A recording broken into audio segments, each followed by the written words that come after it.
ছাত্রছাত্রীরা, আজকে আরও একটা গুরুত্বপূর্ণ ভিডিও নিয়ে এলাম তোমাদের কাছে এবং মোস্ট প্রবাবলি এটাই হচ্ছে কেমিক্যাল বন্ডিংয়ের শেষ ভিডিও। এবং এই ভিডিওতে আমরা জানব মলিকুলার অরবিটাল থিওরি। আমরা এই ভিডিওতে জানব molecular orbital theory, molecular orbital theory. তো মলিকুলার অরবিটাল থিওরি বা সংক্ষেপে আমরা বলবো এমওটি বা মলিকুলার অরবিটাল থিওরি। তো মলিকুলার অরবিটাল থিওরি এটা বাংলাটা যদি করতে চাও তাহলে হবে আণবিক কক্ষক তত্ত্ব। তো মলিকুলার অরবিটাল থিওরি কেন প্রয়োজন পড়লে প্রথমে এটা আমাদের জানতে হবে। দেখো, প্রথমেই বলে রাখি যে মলিকুলার অরবিটাল থিওরি নিয়ে অনেক কথা বলা আছে, কিন্তু আমাদের প্র্যাকটিক্যালি আমরা যে প্রশ্ন করব সেই প্রশ্নের মধ্যে কিন্তু এত পড়ার দরকার নেই। আমি যেটুকু বলবো সেটুকু করো। মলিকুলার অরবিটাল থিওরি থেকে সমস্ত কোশ্চেন তোমাদের কাছে কিন্তু কমন হয়ে যাবে এবং তোমরা ব্যাপারটা বুঝতেও পারবে। কয়েকটা ইম্পর্টেন্ট জিনিস জানলেই এই জায়গাটা কিন্তু কভার হয়ে যাবে। তো মলিকুলার অরবিটাল থিওরি আমরা প্রথমে জানি মলিকুলার অরবিটাল থিওরি প্রয়োজন হলো কেন। তো এটার ক্ষেত্রে আমাদের প্রথমে জানতে হবে মলিকুলার অরবিটাল থিওরি একমাত্র থিওরি যে থিওরির মাধ্যমে বলা হয় যে অক্সিজেন প্যারাম্যাগনেটিক বিহেভিয়ার শো করে।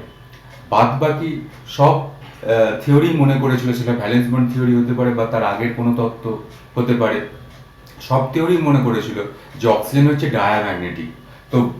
তো এই মলিকুলার অরবিটাল থিওরি, এই থিওরি থেকে জানা যায় অক্সিজেন হচ্ছে প্যারাম্যাগনেটিক। প্যারাম্যাগনেটিক এই কথার অর্থ কি? অক্সিজেন হচ্ছে প্যারাম্যাগনেটিক বা পরাচুম্বকীয়। তো পরাচুম্বকীয় এই মলিকুলার অরবিটাল থিওরির সব থেকে প্রধান যে সাফল্য সেটাই কিন্তু এই একটাই থিওরি আছে কেমিস্ট্রিতে যেটাতে বলা হয় যে এই থিওরিটা মাধ্যমেই অক্সিজেনের যে পরাচুম্বক ধর্ম অর্থাৎ প্যারাম্যাগনেটিক বিহেভিয়ার, এই প্যারাম্যাগনেটিক বিহেভিয়ার কিন্তু দেখাতে পারে একমাত্র প্যারাম্যাগনেটিক বিহেভিয়ারের কারণ একমাত্র ব্যাখ্যা করতে পারে মলিকুলার অরবিটাল থিওরি। সুতরাং এই প্যারাম্যাগনেটিক বিহেভিয়ারটা কি? প্যারাম্যাগনেটিক বিহেভিয়ার হচ্ছে যে প্যারাম্যাগনেটিক আমরা অ্যাটমিক স্ট্রাকচার একটু পড়েছিলাম যে কোনো পদার্থের চৌম্বক ধর্মের ভিত্তিতে পদার্থকে দুভাগে ভাগ করা যায়। একটা হচ্ছে ডায়াম্যাগনেটিক, একটা হচ্ছে প্যারাম্যাগনেটিক। ডায়াম্যাগনেটিক পদার্থ কোনগুলো? ডায়াম্যাগনেটিক পদার্থগুলো হচ্ছে চুম্বক দ্বারা ক্ষীণভাবে বিকর্ষিত হয়, সেগুলো হচ্ছে ডায়াম্যাগনেটিক পদার্থ। আর প্যারাম্যাগনেটিক পদার্থ কোনটা? প্যারাম্যাগনেটিক পদার্থ হচ্ছে সেটা যেটা চুম্বক দ্বারা ক্ষীণভাবে আকর্ষিত হয়। আর ডায়াম্যাগনেটিক পদার্থের একটা বড় বৈশিষ্ট্য হবে ডায়াম্যাগনেটিক পদার্থের যে ডায়াম্যাগনেটিক পদার্থের একটা বড় বৈশিষ্ট্য হবে কি? ডায়াম্যাগনেটিক পদার্থের একটা বড় বৈশিষ্ট্য হবে যে এদের সবগুলো ইলেকট্রন হচ্ছে পেয়ার্ড। সবগুলো ইলেকট্রন পেয়ার্ড অবস্থায় থাকবে, মানে যুগ্ম অবস্থায় থাকবে। ইলেকট্রন পেয়ার্ড অবস্থায় থাকে, সবগুলো ইলেকট্রন পেয়ার্ড অবস্থায় থাকে। এখানে সবগুলো ইলেকট্রন পেয়ার্ড অবস্থায় থাকে। এটা হচ্ছে ডায়াম্যাগনেটিক বৈশিষ্ট্যের প্রধান অন্যতম। এবং যেটা হচ্ছে ডায়াম্যাগনেটিক হচ্ছে কি পদার্থ? যেগুলো চুম্বক দ্বারা ক্ষীণভাবে বিকর্ষিত হয়। যেগুলো চুম্বক দ্বারা যেসব পদার্থ যেগুলো চুম্বক দ্বারা ক্ষীণভাবে বিকর্ষিত হয়। চুম্বক দ্বারা ক্ষীণভাবে বিকর্ষিত হয় মানে চুম্বক দ্বারা ক্ষীণভাবে বিকর্ষিত হয়, সেটা হচ্ছে ডায়াম্যাগনেটিক। তো দেখো অক্সিজেনের আর ডায়াম্যাগনেটিক পদার্থ আমরা চিনবো কি করে? যে সবকটা ইলেকট্রন পেয়ার্ড অবস্থায় থাকে। তো অক্সিজেনের ক্ষেত্রে কি হয়? অক্সিজেনের ক্ষেত্রে দেখো, অক্সিজেনের ক্ষেত্রে এটাই তো মনে করা হতো যে অক্সিজেনের ক্ষেত্রে ভ্যালেন্স বন্ড থিওরি বা তার যে এমনি ইন জেনারেল যে অক্সিজেনের কি হয়, এইখানে অক্সিজেন থাকে, তোমরা তো করেছো। এই অক্সিজেনটার অধিকার থাকে এবং সবগুলো ইলেকট্রন পেয়ার্ড অবস্থায় আছে। কারণ এখানে দেখো এই অক্সিজেনের কটা থাকে? এই অক্সিজেনের থাকে 4টে পড়ে থাকবে। এই অক্সিজেনের 1 2 3 4টে। আর আচ্ছা, এখানে ডবল বন্ড আর এখানে 1 2 3 4টে। তো এরকম ভাবে দেখো সবকটা অক্সিজেন কিন্তু পেয়ার্ড অবস্থায় আছে, যুগ্ম অবস্থায় আছে। তো যুগ্ম অবস্থায় যদি থাকে তাহলে অক্সিজেন নিশ্চয়ই ডায়াম্যাগনেটিক হওয়ার কথা। কিন্তু একমাত্র এইটা থিওরি যেটা একমাত্র মলিকুলার অরবিটাল থিওরি একমাত্র বলবে যে অক্সিজেন ডায়াম্যাগনেটিক নয়, অক্সিজেন হচ্ছে প্যারাম্যাগনেটিক। অর্থাৎ এটাতে অ্যাটলিস্ট 1 আনপেয়ার্ড ইলেকট্রন থাকে। যাদের প্যারাম্যাগনেটিক হচ্ছে সেই পদার্থ যাদের অ্যাটলিস্ট 1 আনপেয়ার্ড ইলেকট্রন, অযুগ্ম ইলেকট্রন যাদের থাকবে কমপক্ষে, তাদেরকে আমরা বলবো আনপেয়ার্ড ইলেকট্রন থাকবে। অ্যাটলিস্ট ওয়ান আনপেয়ার্ড ইলেকট্রন যদি থাকে তাহলে তাদেরকে আমরা বলবো প্যারাম্যাগনেটিক সাবস্টেন্স। এবং এই প্যারাম্যাগনেটিক সাবস্টেন্স চুম্বক দ্বারা ক্ষীণভাবে আকর্ষিত হবে, এই চুম্বক দ্বারা ক্ষীণভাবে আকর্ষিত হবে, চুম্বক দ্বারা ক্ষীণভাবে আকর্ষিত হবে। এটা আমরা অ্যাটমিক স্ট্রাকচারে পড়েছিলাম, ক্ষীণভাবে আকর্ষিত হবে, আকর্ষিত হবে, এটা আমরা অ্যাটমিক স্ট্রাকচারে পড়েছিলাম। তো প্যারাম্যাগনেটিক হচ্ছে এইটা, আর ডায়াম্যাগনেটিক হচ্ছে এইরকম পদার্থ। তো মলিকুলার অরবিটাল থিওরির সব থেকে প্রধান তাৎপর্য হচ্ছে, এটা তোমরা নোট করবে, যে মলিকুলার অরবিটাল থিওরি হচ্ছে এমন একটা থিওরি যে থিওরির মাধ্যমে আমরা কিন্তু অক্সিজেনকে প্যারাম্যাগনেটিক সাবস্টেন্স হিসাবে আমরা দেখাতে পারবো। কিন্তু বাদ বাকি কোনো থিওরি অক্সিজেনকে ডায়াম্যাগনেটিক দেখিয়েছে, কিন্তু অক্সিজেন প্রকৃতপক্ষে প্যারাম্যাগনেটিক, সেটা কিন্তু আমরা মলিকুলার অরবিটাল থিওরির মাধ্যমে জানতে পারবো। এবং মলিকুলার অরবিটাল থিওরির এটাই হচ্ছে সব থেকে বড় প্রয়োজনীয়তা বা সব থেকে বড় সাফল্য। এবার দেখো এই মলিকুলার অরবিটাল থিওরি এটা কি, এর কতগুলো পস্টুলেটস আছে, তো মানে এর কতগুলো স্বীকার্য আছে মলিকুলার অরবিটাল থিওরি। খুব সোজা হবে, মলিকুলার অরবিটাল থিওরি খুব কঠিন নয়, তো ছেলেদের মধ্যে খুব কঠিন লাগে, আমি তোমাদের শর্ট ট্রিক্সের মাধ্যমেও শিখিয়ে দেবো, সবটাই খুব সুন্দরভাবে করবো। তো তোমরা একটা মলিকুলার অরবিটাল থিওরি যেটা আমরা করবো, দেখো এর কিছু মলিকুলার অরবিটাল থিওরি এই ব্যাপারটা কি প্রথমে জানতে হবে, কিছু পস্টুলেট আছে। তো 1 নম্বর পস্টুলেট মানে 1 নম্বর স্বীকার্য, তো 1 নম্বর স্বীকার্য কি মলিকুলার অরবিটাল থিওরি? 1 নম্বর স্বীকার্য, 1 নম্বর স্বীকার্য হচ্ছে, ধরো আমাদের যে গঠনটা আমরা দেখি, যে পরমাণু থেকে তো আমরা অণু তৈরি করি, তো পরমাণু থেকে অণু তৈরি হয়, পরমাণু থেকে অণু তৈরি হয়, পরমাণু একাধিক পরমাণু একসঙ্গে যুক্ত হয়ে অণু তৈরি হয়, এটাই তো আমরা জানি। কিন্তু এই পরমাণু থেকে অণু তৈরি হওয়ার মাঝখানের প্রসেসটা কি? পরমাণু কোনটা, পরমাণু থেকে কি আসে? পারমাণবিক কক্ষক, অর্থাৎ অ্যাটমিক অরবিটাল। পরমাণুর কে অভিলেপনে লিপ্ত হয়? কোনটা? আমরা আধুনিক তত্ত্ব অনুযায়ী জানি যে অ্যাটমিক কক্ষকগুলো অভিলেপনে লিপ্ত হয়। তাহলে পরমাণু থেকে কি আসবে? পরমাণু থেকে পারমাণবিক কক্ষক বা অ্যাটমিক অরবিটাল কিন্তু এখানে আসবে। পারমাণবিক কক্ষক বা অ্যাটমিক অরবিটাল এখানে কিন্তু ব্যবহার হবে, অ্যাটমিক অরবিটাল। পারমাণবিক কক্ষক বা অ্যাটমিক অরবিটাল কিন্তু আসবে পরমাণু থেকে পারমাণবিক কক্ষক। এবার পারমাণবিক কক্ষকের অভিলেপনের ফলেই কি অণু তৈরি হয়ে যায়, মলিকুল তৈরি হয়ে যায়? না, এই মলিকুলার অরবিটাল থিওরির প্রথম কথা হচ্ছে যে পারমাণবিক কক্ষকগুলো প্রথমে কিন্তু আণবিক কক্ষক তৈরি করবে। পারমাণবিক কক্ষক প্রথমে কিন্তু আণবিক কক্ষক তৈরি করবে।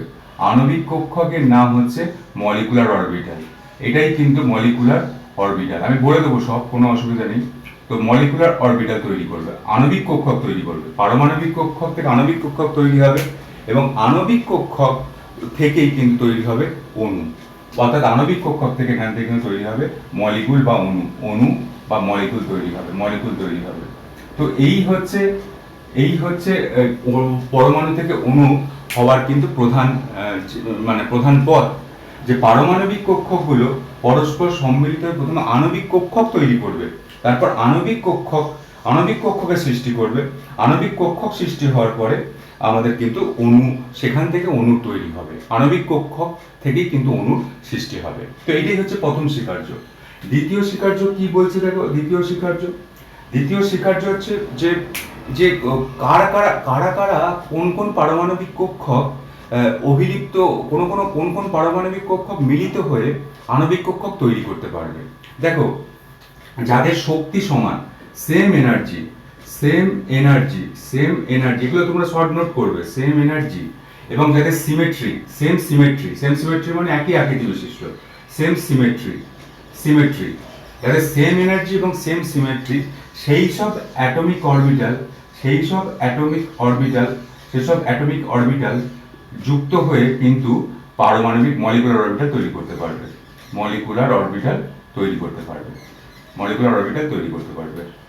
সেম এনার্জি এবং সেম সিমেট্রি বিশিষ্ট অ্যাটমিক অরবিটালগুলো যুক্ত হয়ে মলিকুলার অরবিটাল তৈরি করবে। এটার কি বলছে দেখো এইখানে যদি 1s, এই 1s এবং 1s, এটা হচ্ছে সেম এনার্জি 1s, দুটো 1s এবং সেম সিমেট্রি মানে দুটোই গোলাকার, সেম এনার্জি এবং সেম সিমেট্রি, এরা পরস্পর বিক্রিয়া করে এরা কিন্তু মলিকুলার অরবিটাল তৈরি করতে পারবে। মলিকুলার অরবিটাল তৈরি করতে পারবে।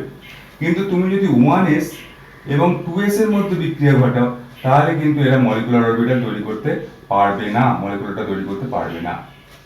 ঠিক আছে, সুতরাং এই জায়গাটা তোমাদের একটু ভালো করে বুঝতে হবে। যখন 1s এবং 2s এর মধ্যে যে এনার্জি লেভেলটা, তো এনার্জি লেভেলে তো অনেকটা গ্যাপ আছে।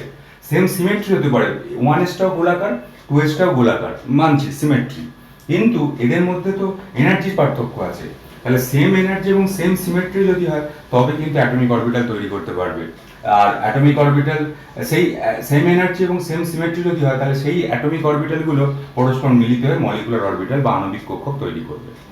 এইটা তোমাদের কিন্তু ভাবতে হবে।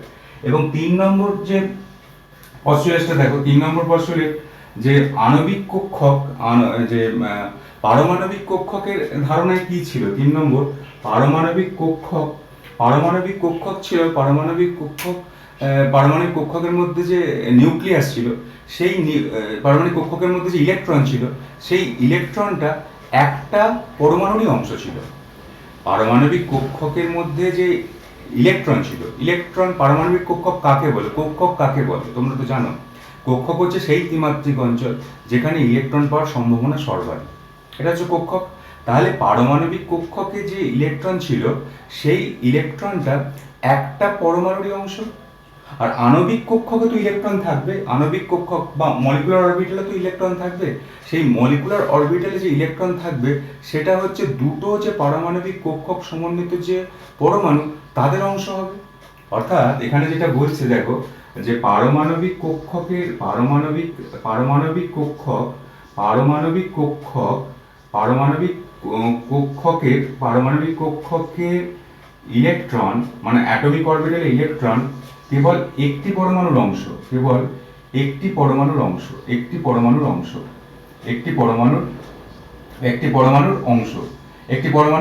অধীনে থাকে। কিন্তু যদি আমি এখানে আণবিক কক্ষক করি বা অ্যাটমিক অরবিটাল করি, মলিকুলার অরবিটাল, আণবিক কক্ষক ইলেকট্রন দুটো পারমাণবিক কক্ষকের সমন্বয়ে কিন্তু আণবিক কক্ষক তৈরি হয়। দুটো পারমাণবিক কক্ষকের সমন্বয়ে আণবিক কক্ষক তৈরি হয়। তাহলে সেখানে দুটো পরমাণু আছে, তাহলে আণবিক কক্ষকের মধ্যে যে ইলেকট্রন থাকবে, সেই আণবিক কক্ষকের সেই ইলেকট্রনগুলো দুটো পরমাণুর অংশ হবে। তাহলে আণবিক কক্ষক ইলেকট্রন দুটি পরমাণুর অধীনে থাকে। আণবিক কক্ষকের ইলেকট্রন দুটি পরমাণুর অধীনে থাকে। এবং এক্ষেত্রে তোমাদের বইতে যেটা 3 নম্বর প্রশ্ন হিসেবে দেয়া আছে, যে কোনো আণবিক কক্ষকে বিশেষ কোনো পরমাণুর অধিকারে না থেকে সমগ্র অণুর সঙ্গে সম্বন্ধযুক্ত হয়। যে আণবিক কক্ষক যখন তৈরি হচ্ছে তখন আণবিক কক্ষকটা দুটো পারমাণবিক কক্ষকের সমন্বয়ে কিন্তু আণবিক কক্ষক তৈরি হয়। এবং দুটো পারমাণবিক কক্ষক কিরমভাবে মিলিত হতে পারবে? যাতে সেম এনার্জি এবং সেম সিমেট্রি থাকে, তারাই কিন্তু পারমাণবিক কক্ষক যুক্ত আণবিক কক্ষক প্রথমে তৈরি করে। তাহলে আণবিক কক্ষকের কোনো আণবিক কক্ষকে বিশেষ কোনো পরমাণুর অংশ নয়। আণবিক কক্ষক যখন তৈরি হলো তখন যেখান থেকে সেই আণবিক কক্ষকটা তৈরি হয়েছে, যেসব পরমাণু থেকে, তার যে পার্টিকুলার তার অংশ একটার অংশ নয়। এক্ষেত্রে এরা কিন্তু এখানটা নিউক্লিয়াসটা এক্ষেত্রে অবস্থিত পরমাণু সমূহের নিউক্লিয়াসগুলি সম্মিলিতভাবে বহুকেন্দ্রিক নিউক্লিয়াস রূপে আচরণ করে। যেহেতু অ্যাটমিক অরবিটাল মানে সেখানে তো একটা অ্যাটম আছে, সেই অ্যাটমের তো একটা নিউক্লিয়াস আছে। কিন্তু যখন আণবিক কক্ষকে সেই নিউক্লিয়াসটা চলে আসছে, মানে অ্যাটমিক অরবিটাল মিলিত যখন আণবিক কক্ষক তৈরি করছে, তখন সেই নিউক্লিয়াসটা একক নিউক্লিয়াস রূপে কিন্তু আর আচরণ করবে না। সেই নিউক্লিয়াসটা হয়ে যাবে যে একটা সামগ্রিক একটা নিউক্লিয়াস রূপে আচরণ করবে। এবং সেই নিউক্লিয়াসটা অর্থাৎ দুটো পরমাণুরই একটা সামগ্রিক নিউক্লিয়াস রূপে কিন্তু সেটা আচরণ করবে। এই কথাটাই বলা হয়েছে, যে কোনো আণবিক কক্ষকে বিশেষ কোনো পরমাণুর অধিকারে না থেকে সমগ্র অণুর সঙ্গে সম্বন্ধযুক্ত হয়। নিশ্চয়ই বুঝতে পারলে? এবং অনুস্থিত পরমাণু সময়ের নিউক্লিয়াসগুলি সম্মিলিতভাবে বহুকেন্দ্রিক নিউক্লিয়াস রূপে অবস্থান করে। এবং তার মানেটা হচ্ছে এটাই, যে পারমাণবিক কক্ষকের ইলেকট্রন কেবল একটি পরমাণুর অধীনে থাকে, আর আণবিক কক্ষকের ইলেকট্রন দুটি পরমাণুর অধীনে থাকে। একদম শিওর? এবার দেখো, যেটা আমাদের প্রথম, এটা হচ্ছে সব থেকে ইম্পর্টেন্ট 4 নম্বর পস্টুলেটটা, যে n সংখ্যক পারমাণবিক কক্ষক ব্যবহার করে n সংখ্যক আণবিক কক্ষক তৈরি করা যায়। তাহলে এইটা করতে হবে, যে n সংখ্যক, আমি এটা লিখবো, করবো, n সংখ্যক পারমাণবিক কক্ষক ইউজ করে ব্যবহার করে n সংখ্যক আণবিক কক্ষক তৈরি করা যায়। সেই হাইব্রিডাইজেশনের কনসেপ্ট, n সংখ্যক আণবিক কক্ষক তৈরি হয়। n সংখ্যক পারমাণবিক কক্ষক ব্যবহার করে n সংখ্যক আণবিক কক্ষক তৈরি হয়। ব্যাস, n সংখ্যক যদি পারমাণবিক কক্ষক ব্যবহার করে n সংখ্যক আণবিক কক্ষক তৈরি হয়। এটাতে কি বলছে দেখো, এটাতে যেটা বলছে সেটা হচ্ছে, আমি এখানে দেখাচ্ছি যে n সংখ্যক পারমাণবিক কক্ষক ধরো এইখানে, আচ্ছা আমি এটা উপরে আঁকছি তাহলে সুবিধা হবে। তাহলে ধরো আমি এখানে যেটা আঁকছি এখানে সুবিধা হবে। ধরো n সংখ্যক পারমাণবিক কক্ষক ব্যবহার করে তোমরা নোট করবে যে n সংখ্যক, ধরো এইখানে আমি একটা 1s অরবিটাল আঁকলাম, 1s অরবিটাল, অ্যাটমিক অরবিটাল, এটা 1s। তো আরেকটা অ্যাটমিক অরবিটাল এই 1s, তো এই 1s আঁকলাম, এটা হচ্ছে 1s এর একটাই কক্ষক থাকে। তো এরা যখন সম্মিলিত হবে, এরা তো পারমাণবিক কক্ষক, অ্যাটমিক অরবিটাল, এরা যখন সম্মিলিত হবে তখন কিন্তু আণবিক কক্ষক তৈরি করবে। আস্তে আস্তে দেখো ক্লিয়ার হয়ে যাবে। তো আণবিক কক্ষক, সেই আণবিক কক্ষকের একটা শক্তি, একটা দেখো এইখানে একটা আণবিক কক্ষক তৈরি করবে, এটাতে এই আণবিক কক্ষকটাতে এখানে একটা আণবিক কক্ষক তৈরি করবে, আর এর উপরে মানে উপরের দিকে একটা আণবিক কক্ষক তৈরি করবে, উপরের দিকে কিন্তু একটা আণবিক কক্ষক এরকম ভাবে তৈরি করবে। অর্থাৎ দেখো এখানে কত সংখ্যক তুমি পারমাণবিক কক্ষক ব্যবহার করেছো, একটা হচ্ছে এই 1s থেকে একটা পারমাণবিক কক্ষক, এই 1s থেকে একটা পারমাণবিক কক্ষক। তো দুটো কক্ষকের সমন্বয়ে আণবিক কক্ষক তৈরি হবে, আমি তো আগেই বলেছি। দুটো পারমাণবিক কক্ষকের সমন্বয়ে আণবিক কক্ষক তৈরি হবে, এবং তুমি কটা পারমাণবিক কক্ষক ব্যবহার করেছো, এখানে একটা, এখানে একটা, তাহলে কটা আণবিক কক্ষক তৈরি হবে, দুটো। একটা হচ্ছে এইখানে দিয়েছি, একটা হচ্ছে এইখানে দিয়েছি, তাহলে এইটা হচ্ছে পারমাণবিক কক্ষক অর্থাৎ অ্যাটমিক অরবিটাল, আর এটা হচ্ছে মলিকুলার অরবিটাল, আর এটা হচ্ছে অ্যাটমিক অরবিটাল, আর এটা হচ্ছে মলিকুলার অরবিটাল। নিশ্চয়ই বুঝতে পারলে যে দুটো পারমাণবিক কক্ষকের মিশ্রণে দুটো আণবিক কক্ষক তৈরি হবে, দুটো পারমাণবিক কক্ষক মিশ্রিত হয়ে দুটো আণবিক কক্ষক তৈরি হবে। তাহলে n সংখ্যক পারমাণবিক কক্ষক মিশ্রিত হয়ে n সংখ্যক আণবিক কক্ষক তৈরি করবে, এটাই তো স্বাভাবিক।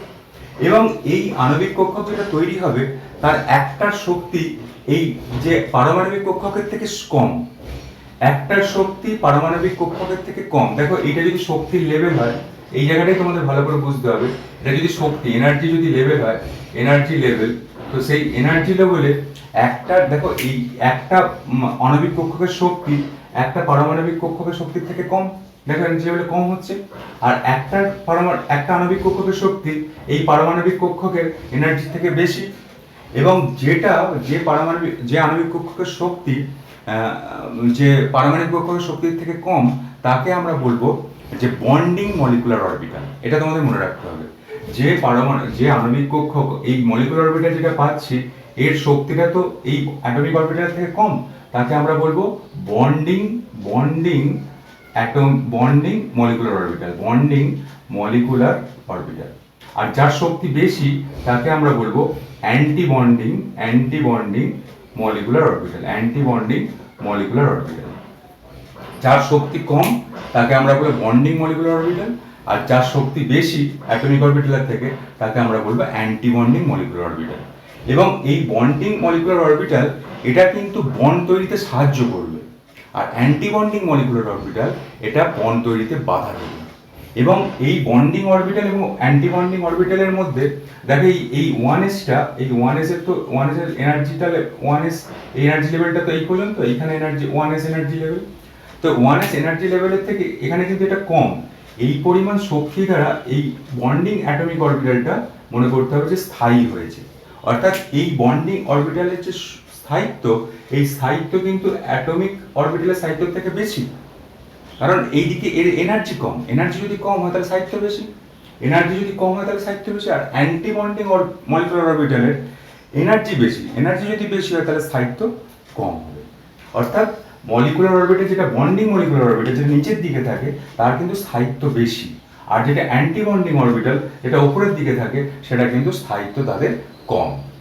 ঠিক আছে, এবং এটাকে দেখো, এটা আমি পরেও বলবো যে এই যে মলিকুলার অরবিটালটাকে আমরা কিন্তু এই মলিকুলার অরবিটালকে সিগমা দ্বারা প্রকাশ করি, সিগমা বা পাই দ্বারা প্রকাশ করি।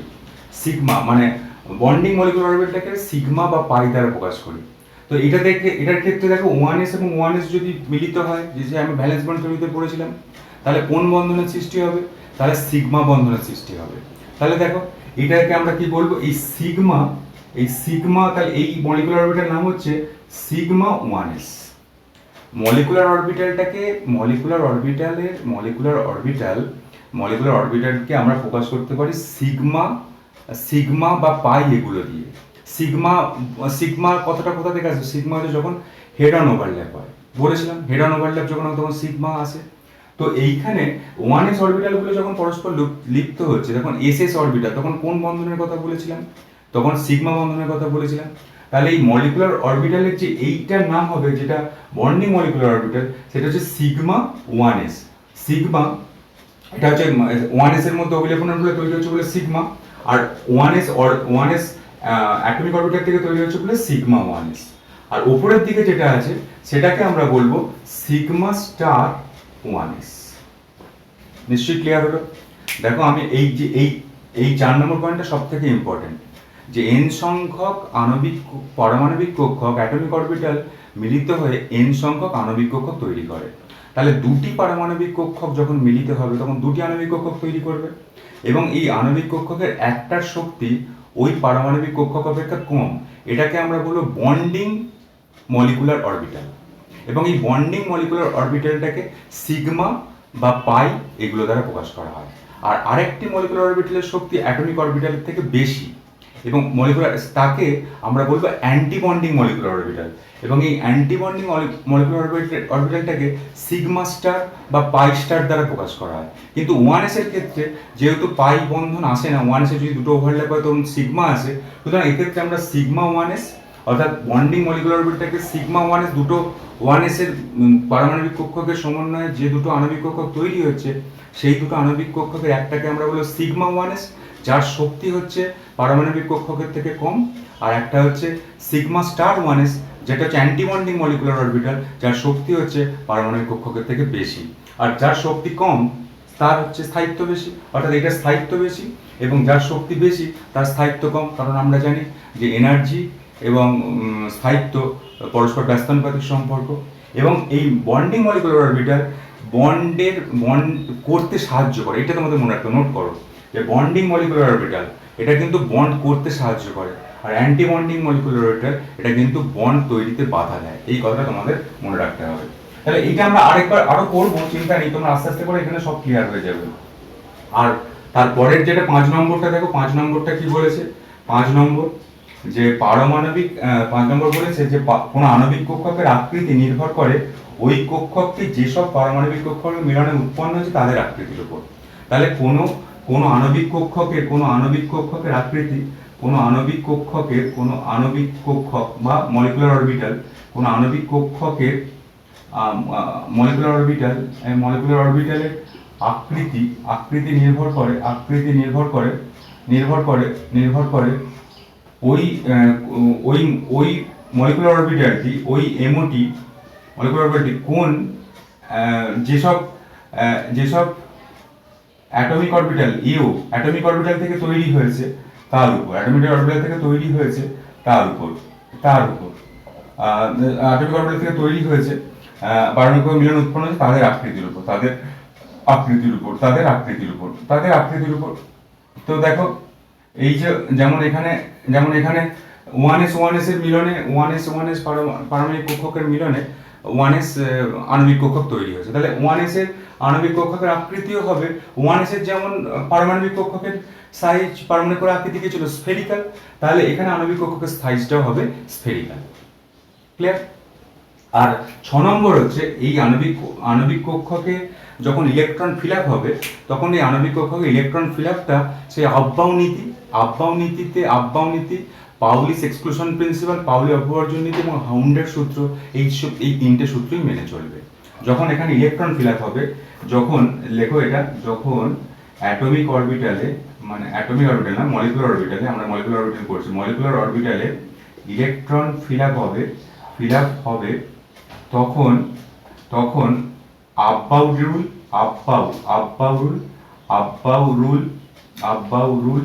আব্বাউ নীতি তারপর কি বলেছিলাম, হান্ড রুল এবং পাউলি অপবর্জন নীতি, পাউলি এক্সক্লুশন প্রিন্সিপাল, পাউলি অপবর্জন নীতি, পাউলিস এক্সক্লুশন প্রিন্সিপাল, পাউলি অপবর্জন নীতি, পাউলি অপবর্জন নীতি প্রয়োগ করা হবে। তো এই হচ্ছে পস্টুলেটস। অর্থাৎ এখানে যখন আমরা ইলেকট্রন ফিল আপ করবো, আমরা একটু পরে ইলেকট্রন ফিল আপ করবো, তখন কিন্তু যে আবগাউনিতে কি বলেছিল, যার শক্তি কম সেখানে ইলেকট্রন আগে ফিল আপ হবে, আর যার শক্তি বেশি সেখানে ইলেকট্রন পরে ফিল আপ হবে। অর্থাৎ যদি আমি ইলেকট্রন ফিল আপ করি এখানে, তাহলে কোথায় শক্তি আগে ফিল আপ হবে, সিগমা ওয়ান এসে আগে ইলেকট্রন ফিল আপ হবে, আর সিগমা স্টার ওয়ান এসে যেহেতু শক্তি বেশি, সিগমা স্টার ওয়ান এসে পরে ফিল আপ হবে। আর তো হান্ড রুলে ছিল যে অযুগ্মভাবে প্রথমে ফিল আপ হবে, তারপর আস্তে আস্তে করে যুগ্ম হবে, সেটা বলেছিলাম। আর পাউলি অপবর্জন নীতি কি, একটি পরমাণু দুটো ইলেকট্রনের চারটে কোয়ান্টাম সংখ্যার মানে এক হতে পারে না, এই সবগুলো সূত্রই কিন্তু এখানে প্রয়োগ করা হবে। তাহলে দেখো মলিকুলার অরবিটাল থিওরি এতক্ষণ পর্যন্ত আমরা যেটা আলোচনা করলাম একটু রিভিশন করে নিই, যে মলিকুলার অরবিটাল থিওরি আমরা কেন পড়বো, কেন molecular orbital theory is the only theory which can explain the paramagnetic behaviour of oxygen. ঠিক আছে। আর মলিকুলার অরবিটাল থিওরির প্রধান কথা কি, মলিকুলার অরবিটাল থিওরির প্রধান কথা হচ্ছে যে পারমাণবিক কক্ষকগুলো পরস্পর মিলিত হয়ে আণবিক কক্ষক তৈরি করে, এটা প্রথম কথা। আর এই পারমাণবিক কক্ষকগুলো কারা কারা মিলিত হতে পারবে, এই পারমাণবিক কক্ষক প্রথমে মিলিত আণবিক কক্ষক তৈরি করে, আণবিক কক্ষক থেকে অণুর উৎপত্তি, এটা প্রথম কথা। এবং দ্বিতীয় কথা বলছে এই পারমাণবিক কক্ষকগুলো কি পারমাণবিক কক্ষ, কোন পারমাণবিক কক্ষ মিলিত হতে পারবে, যাদের সেম এনার্জি এবং সেম সিমেট্রি আছে, এনার্জিটা এক এবং সিমেট্রিটা এক, সেসব অ্যাটমিক অরবিটালগুলো মিলিত হয়ে পারমাণবিক অরবিটাল তৈরি করবে। আর পারমাণবিক কক্ষকের ইলেকট্রন কেবল একটি পরমাণুর অধীনে থাকে, নিশ্চয়ই পারমাণবিক কক্ষরে যে ইলেকট্রন থাকে সেটা কেবলমাত্র একটি পরমাণুর নিউক্লিয়াসের অধীনে থাকে, একটি পরমাণুর নিউক্লিয়াসের অধীনে থাকে, তার উপর একটা পরমাণুর নিউক্লিয়াসই অ্যাট্রাকশন ফোর্সটা কাজ করছে। কিন্তু আণবিক কক্ষকের ইলেকট্রন দুটি পরমাণুর যে নিউক্লিয়াস তার অধীনে থাকে, দুটি পরমাণুর নিউক্লিয়াস তার অধীনে থাকে। তো থার্ড যে বইটাতে যে লেখা আছে কারণটা, তুমি এই কারণটাকেও ব্যবহার করতে পারো, থার্ড পস্টুলেটসটা তোমাদের বইয়ের এইটাই কিন্তু বলা আছে, এইটাই ব্যবহার করা হয়েছে।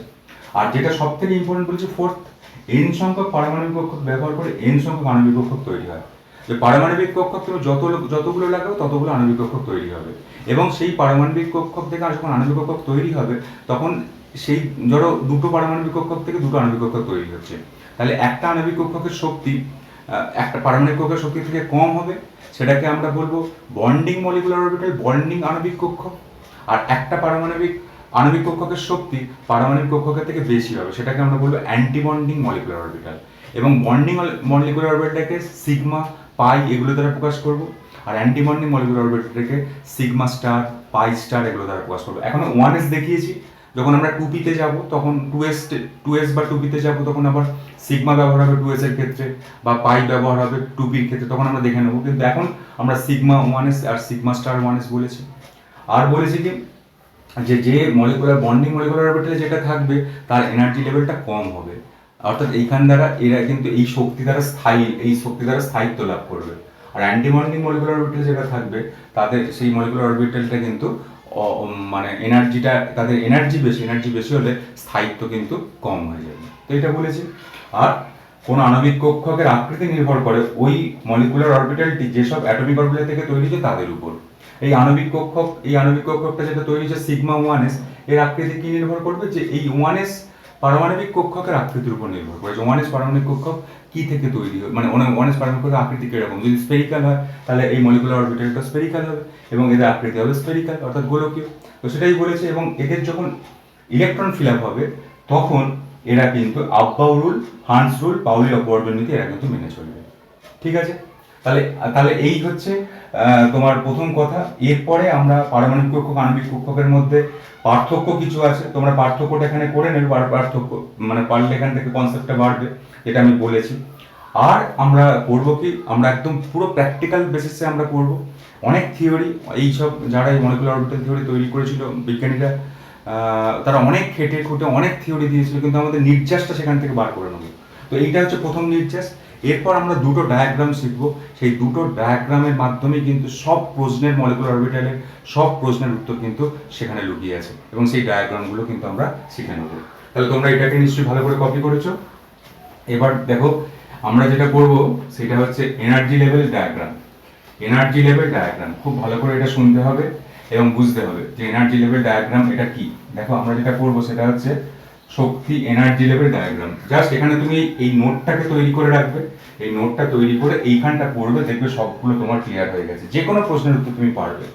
আমরা যেটা করবো সেটা হচ্ছে energy level diagram, energy energy level level level diagram, অর্থাৎ শক্তিমাত্রার একটা ডায়াগ্রাম করব, ডায়াগ্রাম।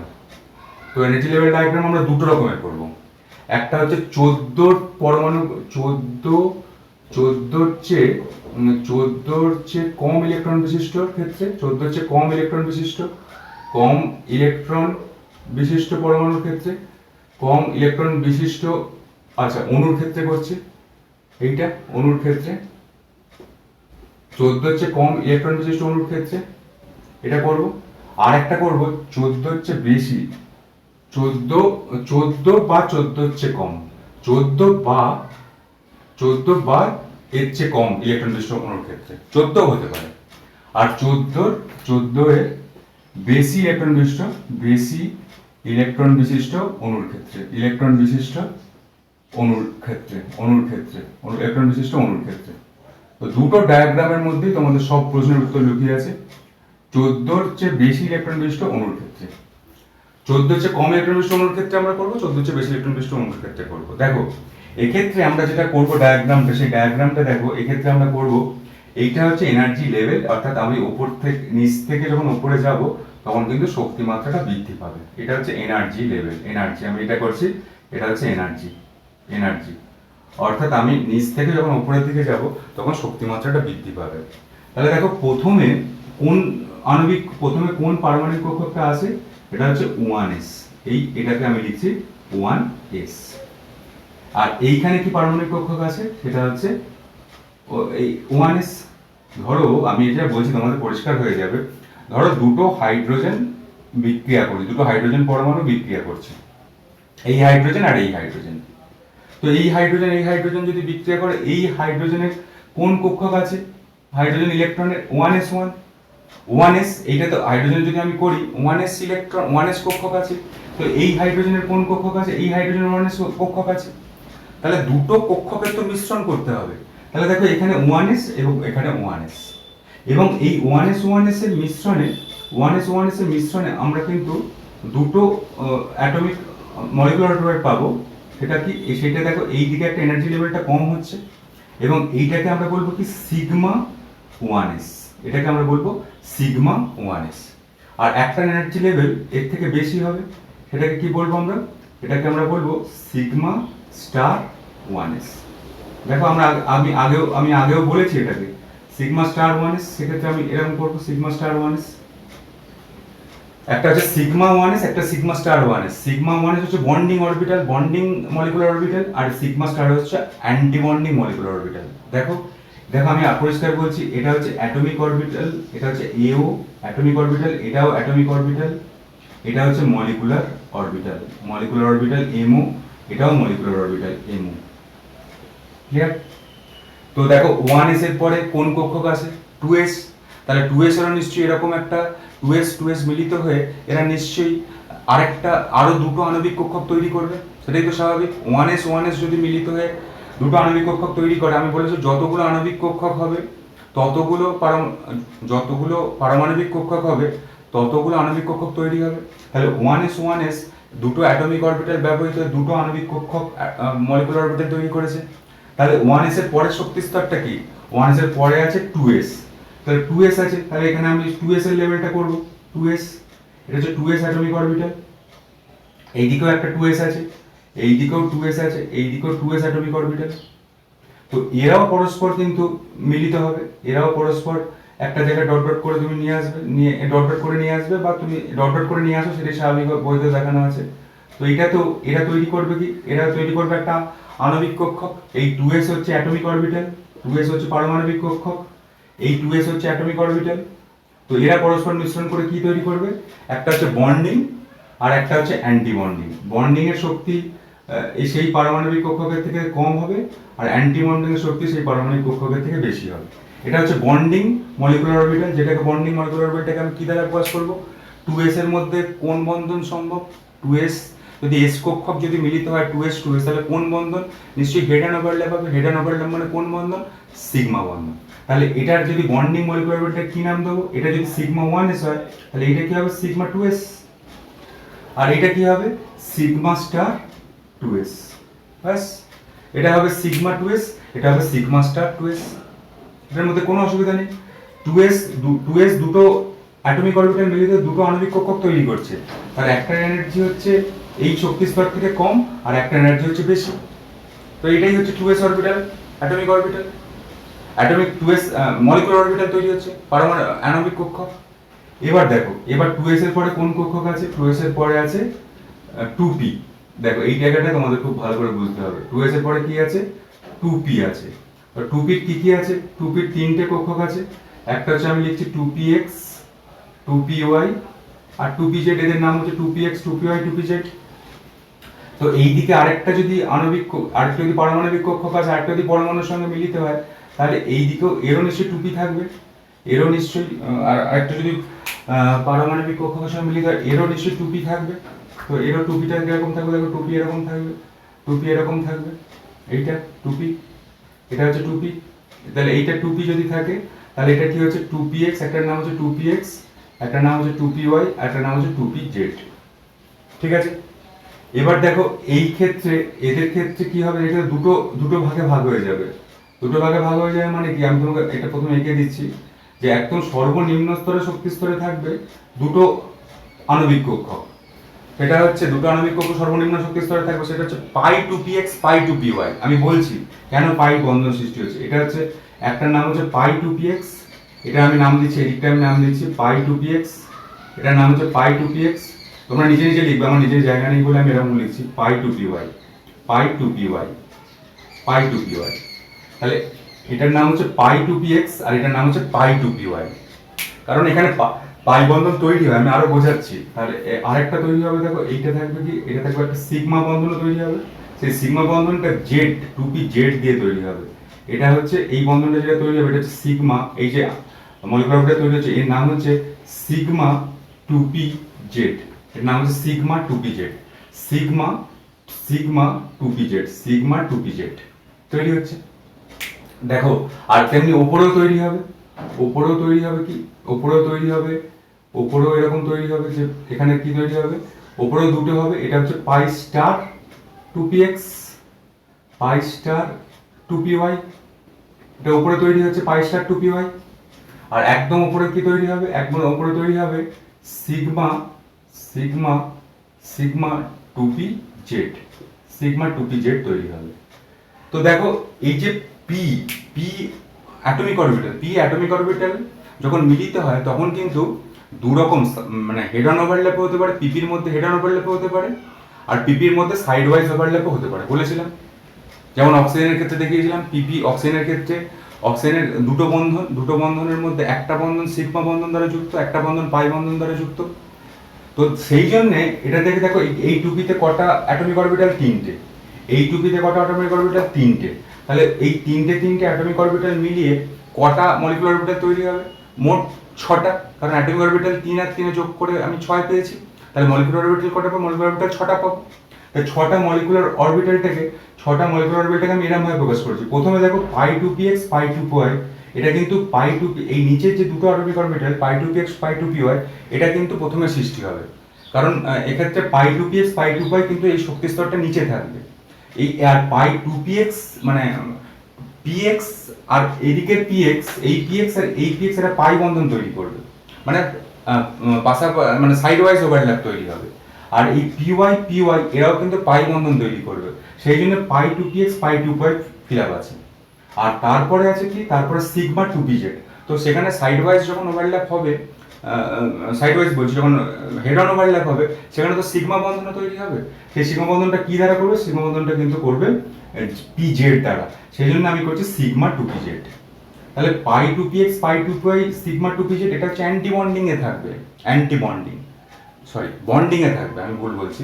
এটা কিন্তু বন্ডিং এ থাকবে। বন্ডিং মানে যাতে শক্তি স্তরটা হচ্ছে নিচে। এই পাই 2px, পাই 2py, পাই 2pz, সিগমা 2pz এটা কিন্তু বন্ডিং মলিকুলার অরবিটালে থাকবে। এবং তাদের এই তিনটে কক্ষকের মধ্যে পাই 2px, পাই 2py প্রথমে ইলেকট্রন প্রবেশ করবে, এদের শক্তি স্তরটা নিচে। তারপরে সিগমা টু পি জেডে প্রবেশ করবে। আর তেমনি উপরের ক্ষেত্রে কি হবে, উপরের ক্ষেত্রে পাই স্টার টু পি এক্স পাই স্টার টু পি ওয়াই, এখানে পাই টু পি এক্স পাই টু পি ওয়াই নিচে রেখেছো, এখানেও পাই স্টার টু পি এক্স পাই স্টার টু পি ওয়াই নিচে রাখবে। এটা কিন্তু এনার্জি লেভেলটা কিন্তু এই যে অ্যাটমিক অরবিটাল থেকে বেশি, অ্যাটমিক অরবিটাল থেকে বেশি হচ্ছে।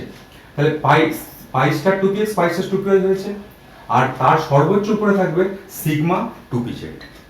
তাহলে দেখো ছটা অরবিটাল পেয়ে গেছি, মানে ছটা মলিকুলার অরবিটাল পেয়ে গেছি ছটা অ্যাটমিক অরবিটাল থেকে।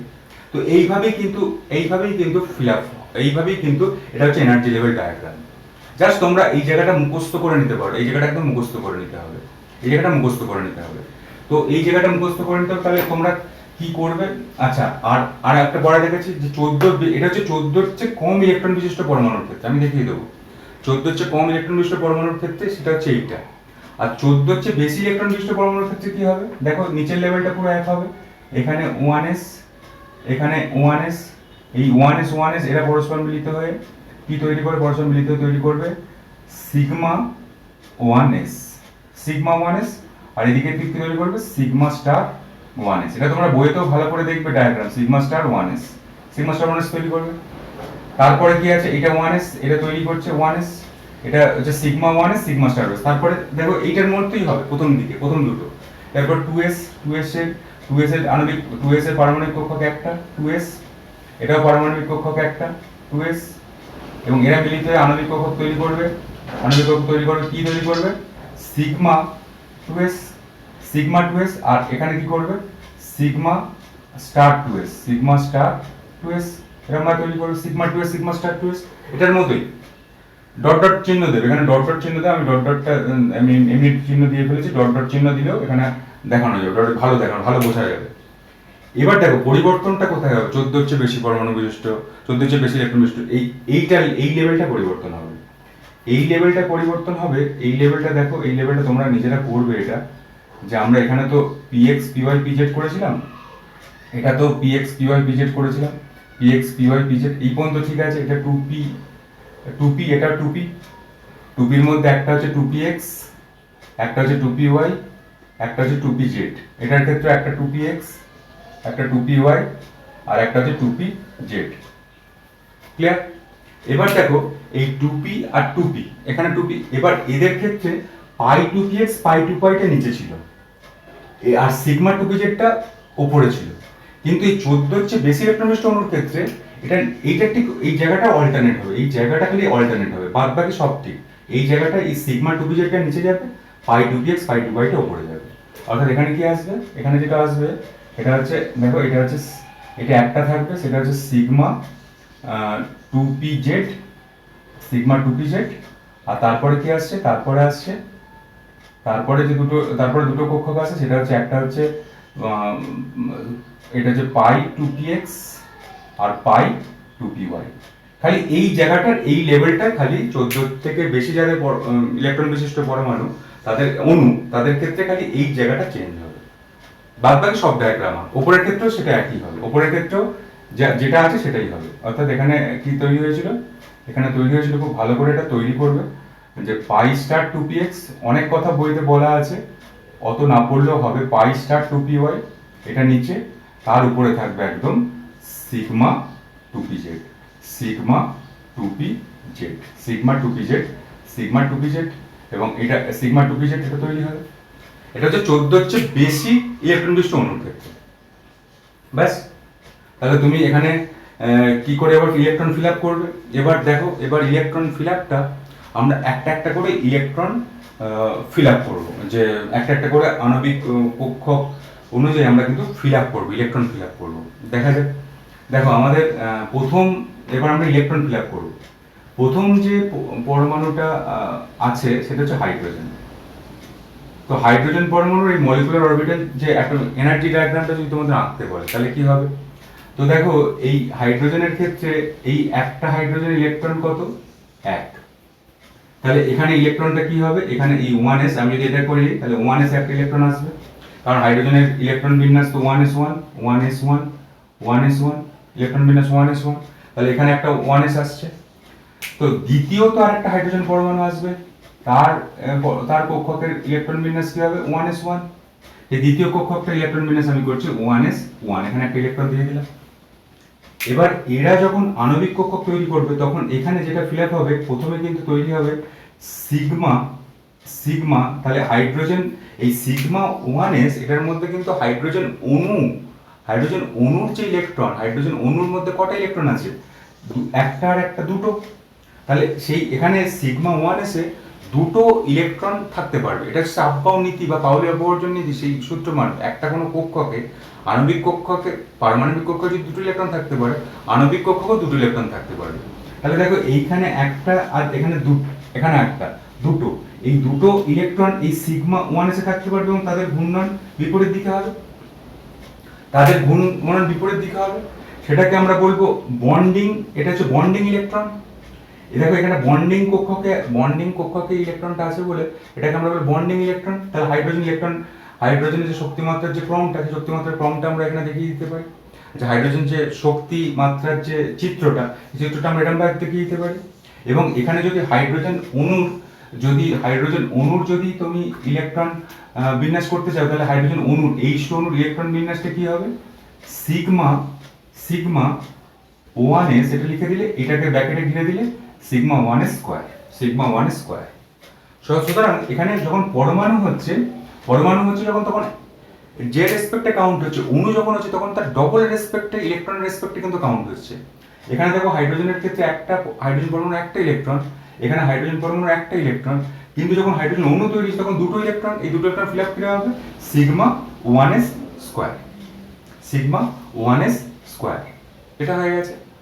তারপর দেখো এবার আরেকটা জিনিস করলে তোমাদের ক্লিয়ার হবে যে হিলিয়ামের একটা হিলিয়ামের পরমাণু ক্রমাঙ্ক কত? 2। তাহলে কি হবে? 1s2 electron minus 1s2। তাহলে আমি হিলিয়ামের করি তাহলে এখানে আরেকটা 2 হবে, দুটো ইলেকট্রন। তো আরেকটা যদি হিলিয়াম থাকে তার পরমাণু ক্রমাঙ্ক কত? 2। তাহলে ইলেকট্রন মাইনাস 1s2। তাহলে ফিল আপ কি হবে? এই 1s2 এরকম ভাবে ফিল আপ হবে। এইবার এই দুটো ইলেকট্রনের মধ্যে দুটো ইলেকট্রন যখন এই অ্যাটমিক অরবিটাল থেকে যখন মলিকুলার অরবিটালে আসবে, মলিকুলার অরবিটাল প্রথমে ফিল আপ হবে সিগমা 1s। এই সিগমা 1s এ দুটো ইলেকট্রন ফিল আপ হয়ে গেল। তারপর কোথায় ফিল আপ হবে? তারপর সিগমা স্টার 1s এ ফিল আপ হবে। সিগমা স্টার 1s এ কটা ইলেকট্রন থাকতে হবে? দুটো ইলেকট্রন। তাহলে মোট হিলিয়ামের কটা ইলেকট্রন? মোট হিলিয়াম অণু, এই হিলিয়াম অণু He2 এর কটা ইলেকট্রন? এর ইলেকট্রন হচ্ছে 4টে। সেই ইলেকট্রন কোথায় ফিল আপ হবে? সেই ইলেকট্রন ফিল আপ হবে প্রথমে এখানে দুটো ফিল আপ হয়েছে, আর দুটো কোথায় ফিল আপ হবে? এইখানে ফিল আপ হবে, এইখানে একটা আর এইখানে একটা, এই দুটো ইলেকট্রন ফিল আপ হয়েছে। এবং হাইড্রোজেনের এবং দেখো হিলিয়ামের ক্ষেত্রে এই দুটো ইলেকট্রন এলো বন্ডিং এ। এই সিগমা 1s এটা তো বন্ডিং মলিকুলার অরবিটাল, আমি তোমাকে দেখিয়েছি। আর সিগমা স্টার 1s হচ্ছে অ্যান্টি বন্ডিং মলিকুলার অরবিটাল এলো। এইবার তাহলে দেখো এইটা হচ্ছে হিলিয়াম। তাহলে হিলিয়ামের যদি আমরা ইলেকট্রন বিন্যাস করি, হিলিয়াম অণুর যদি ইলেকট্রন বিন্যাস করি তাহলে কি হবে? সিগমা 1s এটার দুটো, সিগমা 1s এ দুটো আছে, আর সিগমা স্টার 1s এ এটা কটা আছে? সিগমা স্টার 1s এ দুটো আছে, sigma star 1s anti bonding এ দুটো আছে। সুতরাং এটা হচ্ছে হিলিয়াম অণুর ইলেকট্রন বিন্যাস। দেখো কোনো কঠিন কিছু নেই, এরকম ভাবে তোমাদের ফিল আপ করতে হবে, এরকম ভাবে ফিল আপ করতে হবে। আচ্ছা, আমি এরপরে এরকম ভাবে আমি দেখাবো তোমাদের, এগুলো মুছে দিয়ে আমি এগুলো কয়েকটা জিনিস তোমরা এখানে নোট করবে, তো সেরকম ভাবেই আমরা দেখাবো। আচ্ছা, এটা হয়ে গেল হিলিয়াম। এবার দেখো যদি হিলিয়ামের পরে যদি যাই তাহলে কি হবে? তাহলে আমি লিথিয়ামে যাব। তো লিথিয়ামের ক্ষেত্রে একটা লিথিয়ামের কত? 3টে ইলেকট্রন মানে কত? 1s2 2s1। তাহলে দেখো 1s2 আর আরেকটা লিথিয়ামের দুটো লিথিয়াম, অর্থাৎ আমরা Li2 অণুর মলিকুলার অরবিটাল চিত্র আঁকতে চাইছি। Li2 অণুর, তাহলে Li পরমাণু থেকে তৈরি হবে। Li পরমাণু থেকে যদি তৈরি হয়, এখানে এখানেও একটা 3টে ইলেকট্রন থাকবে। তাহলে এই ইলেকট্রন বিন্যাস কি হবে? 1s2 2s1, এখানে 2s1 হবে, সরি 1s2 2s1, 3টে ইলেকট্রন। তাহলে 3টে ইলেকট্রন যদি থাকে 1s এ দুটো, এই লিথিয়ামটার 1s এ দুটো, আর 2s এ একটা, এখানে 2s এ একটা দিয়ে দাও, 2s এ একটা। ক্লিয়ার? এই লিথিয়ামটার এই দিকটা হচ্ছে অন্য পরমাণুর ইলেকট্রন সেখানে বিন্যাস করবে। এই যে লিথিয়ামটার এখানে 1s এ কটা? 1s হচ্ছে দুটো ইলেকট্রন, আর 2s এ কটা? 2s হচ্ছে একটা ইলেকট্রন। ঠিক আছে, একটা ইলেকট্রন হয়ে গেল। ঠিক আছে, তাহলে এই দুটো ইলেকট্রন যে লিথিয়ামের এবার এরকম ভাবে ফিল আপ হচ্ছে। তাহলে এই এই পারমাণবিক কক্ষক মিলিত আণবিক কক্ষক তৈরি হচ্ছে এইটা। এই আণবিক কক্ষে কটা ইলেকট্রন থাকবে? দুটো। তাহলে দুটো ইলেকট্রন আছে, দুটো ইলেকট্রন থেকে যাবে এখানে। তাহলে লিথিয়াম অণুর যদি আমি ইলেকট্রন বিন্যাস করি তাহলে কি পাবো? সিগমা 1s, এটার দুটো সিগমা 1s এর দুটো ফিল আপ হবে 2।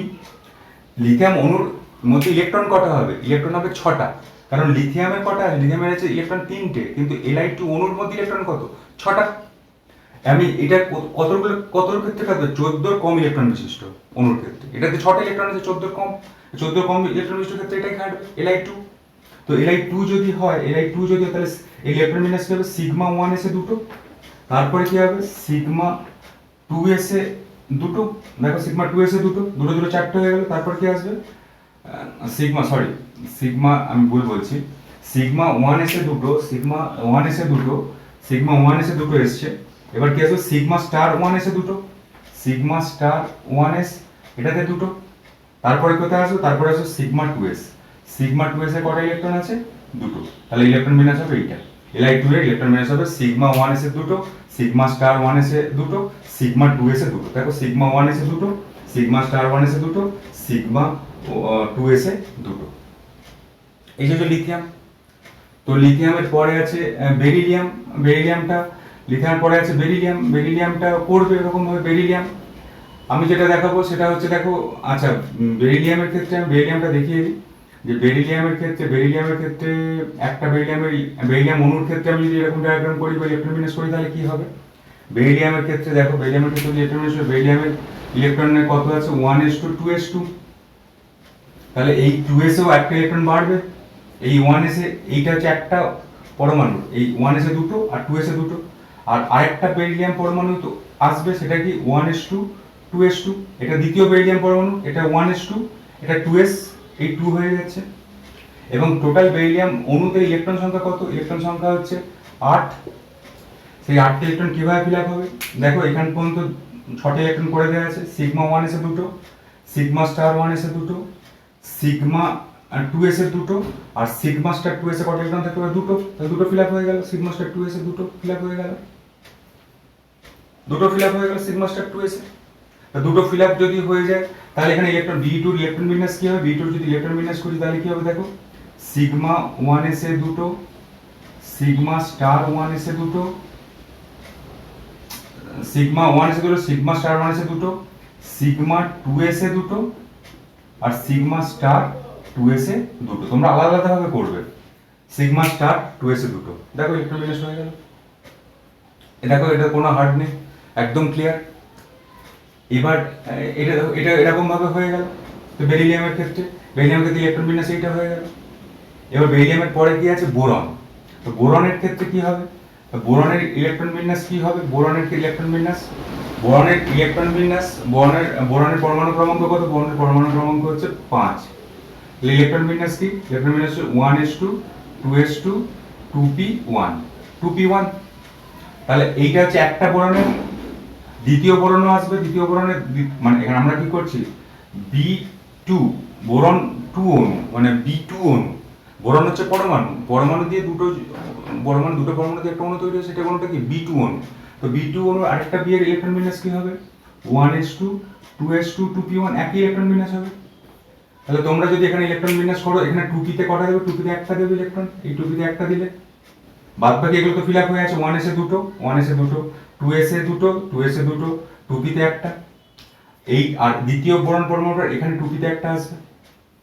এবং এখানে ইলেকট্রন এবার এই ইলেকট্রনটা কোথায় ফিল আপ হবে? পাই 2px এ, ফিল আপ হবে। পাই 2px এ এখানে এই ইলেকট্রন থেকে একটা আসবে, আর পাই 2py একটা ইলেকট্রন আসবে। এটা হচ্ছে 100 সূত্রতে বলে এসেছিল। তাহলে এই পাই 2ps এ একটা ইলেকট্রন ফিল আপ হলো, আর পাই 2py এ একটা ইলেকট্রন ফিল আপ হলো। কারণ দুটো ইলেকট্রন এরকম ক্রমান্বয়ে ফিল আপ হবে না, মানে দুটো ইলেকট্রন একই সঙ্গে ফিল আপ হবে না। দুটো মানে পাই 2px এ দুটো ইলেকট্রন ফিল আপ হয়ে যাবে তা কিন্তু না। তাহলে এর ইলেকট্রন বিন্যাস কি হবে? ইলেকট্রন বিন্যাস হবে, বোরনের ইলেকট্রন বিন্যাস হবে কি? ইলেকট্রন বিন্যাস হবে, দেখো নিস্তেজ করে দাও। সিগমা বোরন অণুর 1 sigma 1s2, sigma star 1s2, sigma 2s2, sigma star 2s2, পাই 2px পাই 2px, এটা পাই 2px এ কটা ইলেকট্রন আছে? একটা। পাই 2px 1, পাই 2py 1, পাই 2py 1, এইভাবে ইলেকট্রন বিন্যাস হবে পাই 2py 1। ঠিক আছে, তো বোরন করে দিলাম। বোরনের পরে আছে কার্বন, বোরনের পরে আছে কার্বন, বোরনের পরে কি আছে? কার্বন। তো বোরনের পরে দেখি একদম সেম হবে। কার্বনের ক্ষেত্রে কটা ইলেকট্রন থাকবে? কার্বনের ক্ষেত্রে 6টা ইলেকট্রন থাকবে। 6টা কার্বনের ক্ষেত্রে 6টা ইলেকট্রন থাকবে একটা কার্বনের ক্ষেত্রে। তাহলে দুটো যদি C2 অণু যদি তৈরি করে তাহলে এক্ষেত্রে কটা ইলেকট্রন থাকবে? 12টা ইলেকট্রন থাকবে। এবং এই কার্বনের একটা ইলেকট্রন বিন্যাস কি হবে? 1s2 2s2 2p2। তাহলে 2p তে দুটো থাকবে, এখানে 2p তে দুটো থাকবে, আর এখানেও 2p তে আরেকটা কার্বন পরমাণু, আরেকটা যদি কার্বন পরমাণু সেকেন্ড কার্বন পরমাণু, সেটাও 6টা ইলেকট্রন। বাইরের কক্ষে কটা? বাইরের কক্ষে মানে সব কক্ষে কটা? 1s2 2s2 2p2, 1s2 2s2 2p2 fill up হয়েছে। এবার এরা যদি তৈরি করে 12টা ইলেকট্রনের কম্বিনেশনে, তাহলে দেখো 12টা ইলেকট্রনের কম্বিনেশনে এখানে এটা 2p, এটা পাই 2px পাই 2py, এটা বোরন পর্যন্ত ছিল, আরো দুটো বাড়াতে হবে, দুটো ইলেকট্রন কোথায় বাড়বে? এখানে পাই 2ps একটা, পাই 2py একটা। তাহলে এখানে কি হবে? ইলেকট্রন বিন্যাস কার্বন C2 অণুর ইলেকট্রন বিন্যাস কি হবে? অণুর ইলেকট্রন বিন্যাস sigma 1s2, sigma star 1s2, sigma 2s2, sigma star 2s2, পাই পাই 2px এর পাই 2px এর 2 আর পাই 2py এর 2। C2 তে কটা ইলেকট্রন থাকবে? 12টা। দেখো 12টা ইলেকট্রন হয়েছে কিনা? 2 2 4 5 6 7 8 9 10 11 12। তাহলে 12টা ইলেকট্রন বিন্যাস হয়ে গেছে C2 এর ক্ষেত্রে। আর নাইট্রোজেনের ক্ষেত্রে কি হবে? নাইট্রোজেনের ক্ষেত্রে 14টা থাকবে। আমি এখানে করছি, এখানে N2, দেখো আমি এখানে N2 করছি, N2 এর কটা ইলেকট্রন থাকবে? 14টা।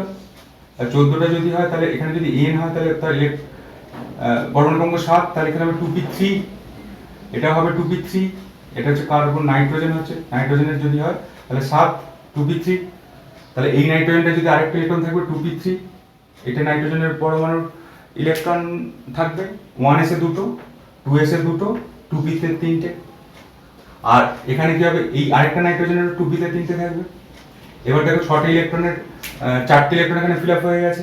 4টে ইলেকট্রন যদি ফিল আপ হয়ে যায় তাহলে কি হবে? তাহলে এখানে আমরা কিন্তু এখানে আমরা করব এইটাতে দুটো ইলেকট্রন আনবো। এটা 2p জেডের একটাই কক্ষ, একটা করে দুটো ইলেকট্রন থাকতে পারে, দুটো ইলেকট্রন আসবে।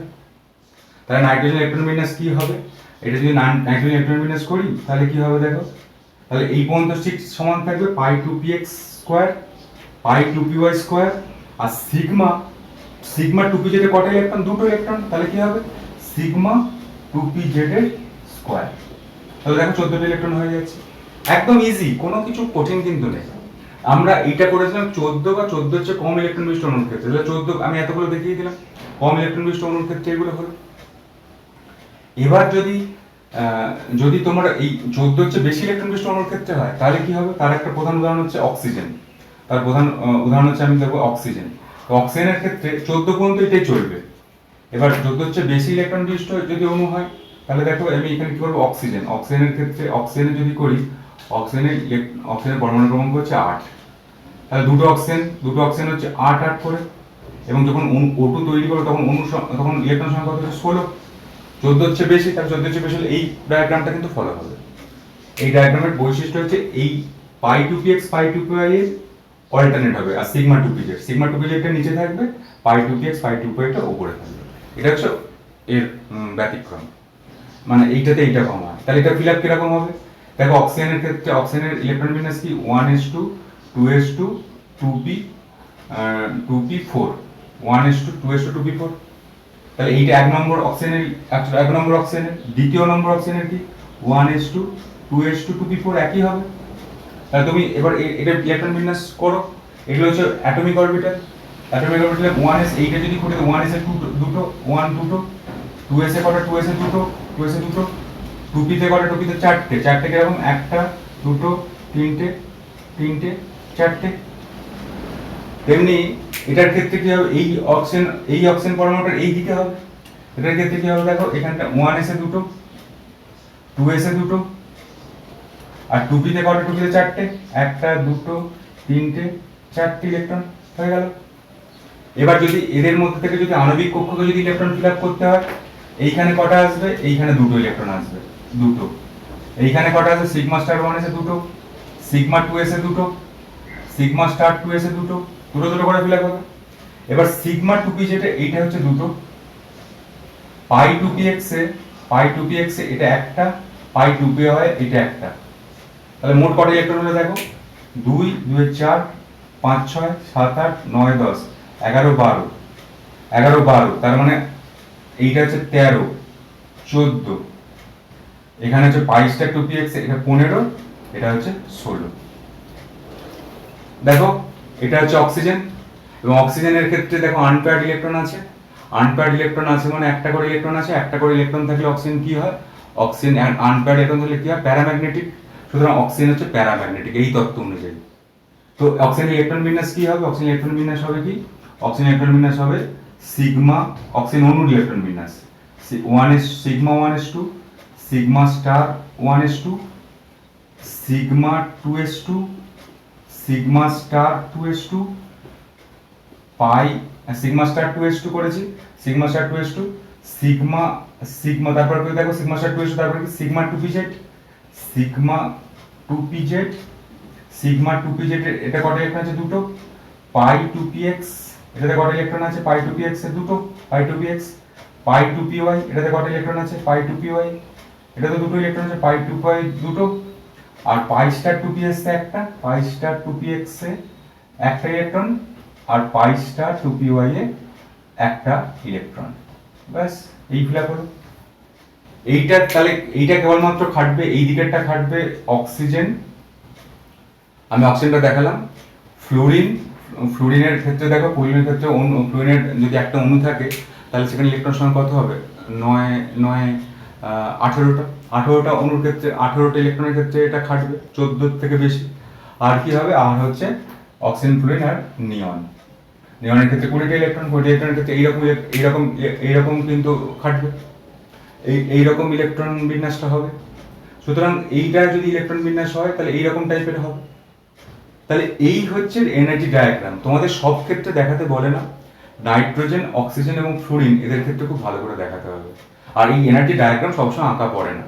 তাহলে দেখো আমরা যেটা ফিল আপ করেছি, সেটা আমরা যেটা করলাম সেই ক্ষেত্রে আমরা এরকম ভাবে কিন্তু একটা শর্ট ট্রিক্সের আমরা কিন্তু সাহায্য নিতে পারি। যদি 14 চেয়ে কম ইলেকট্রন হয় তাহলে কি এখানে ফিল আপ হবে, তাহলে দেখো এইখানে থাকবে কি, তাহলে সব থেকে নিচের স্তরে কি থাকবে, সিগমা 1s, এটা কত ইলেকট্রন থাকবে, দুটো, সিগমা 1s এ দুটো। তারপরে কি থাকবে, তারপরে থাকবে সিগমা স্টার 1s, তারপরে কি থাকবে সিগমা 2s, তারপরে কি থাকবে সিগমা স্টার 2s, তারপরে কি থাকবে, তারপরে হচ্ছে পাই 2px, পাই 2py, এটা থাকবে ইলেকট্রন, পাই 2px, পাই 2py, তারপরে কি থাকবে, তারপরে থাকবে সিগমা 2pz, তারপরে কি থাকবে পাই স্টার 2px, পাই স্টার 2py, আর তারপরে কি থাকবে sigma star 2pz, sigma star 2pz। এদের এরকম ভাবে ইলেকট্রন বিন্যাস হবে। আর এইদিকে কি হবে, এইদিকে দেখো এইদিকে কি হবে, এইদিকে ঠিক উল্টোটা হবে, মানে একটা জায়গায় উল্টো হবে।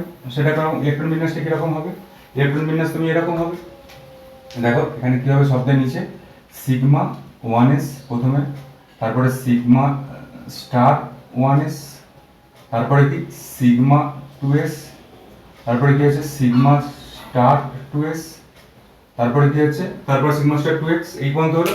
খালি এই জায়গাটাতে খালি এইটা নিচে আসবে, এইটা উপরে যাবে। তাহলে কি হচ্ছে দেখো, এটা যদি আসে সিগমা 2pz ইলেকট্রন করো, সিগমা 2pz, তারপরে কি আছে, তারপরে হচ্ছে সিগমা 2pz, পাই 2px, পাই 2py, পাই 2px, পাই 2py, এটা হচ্ছে।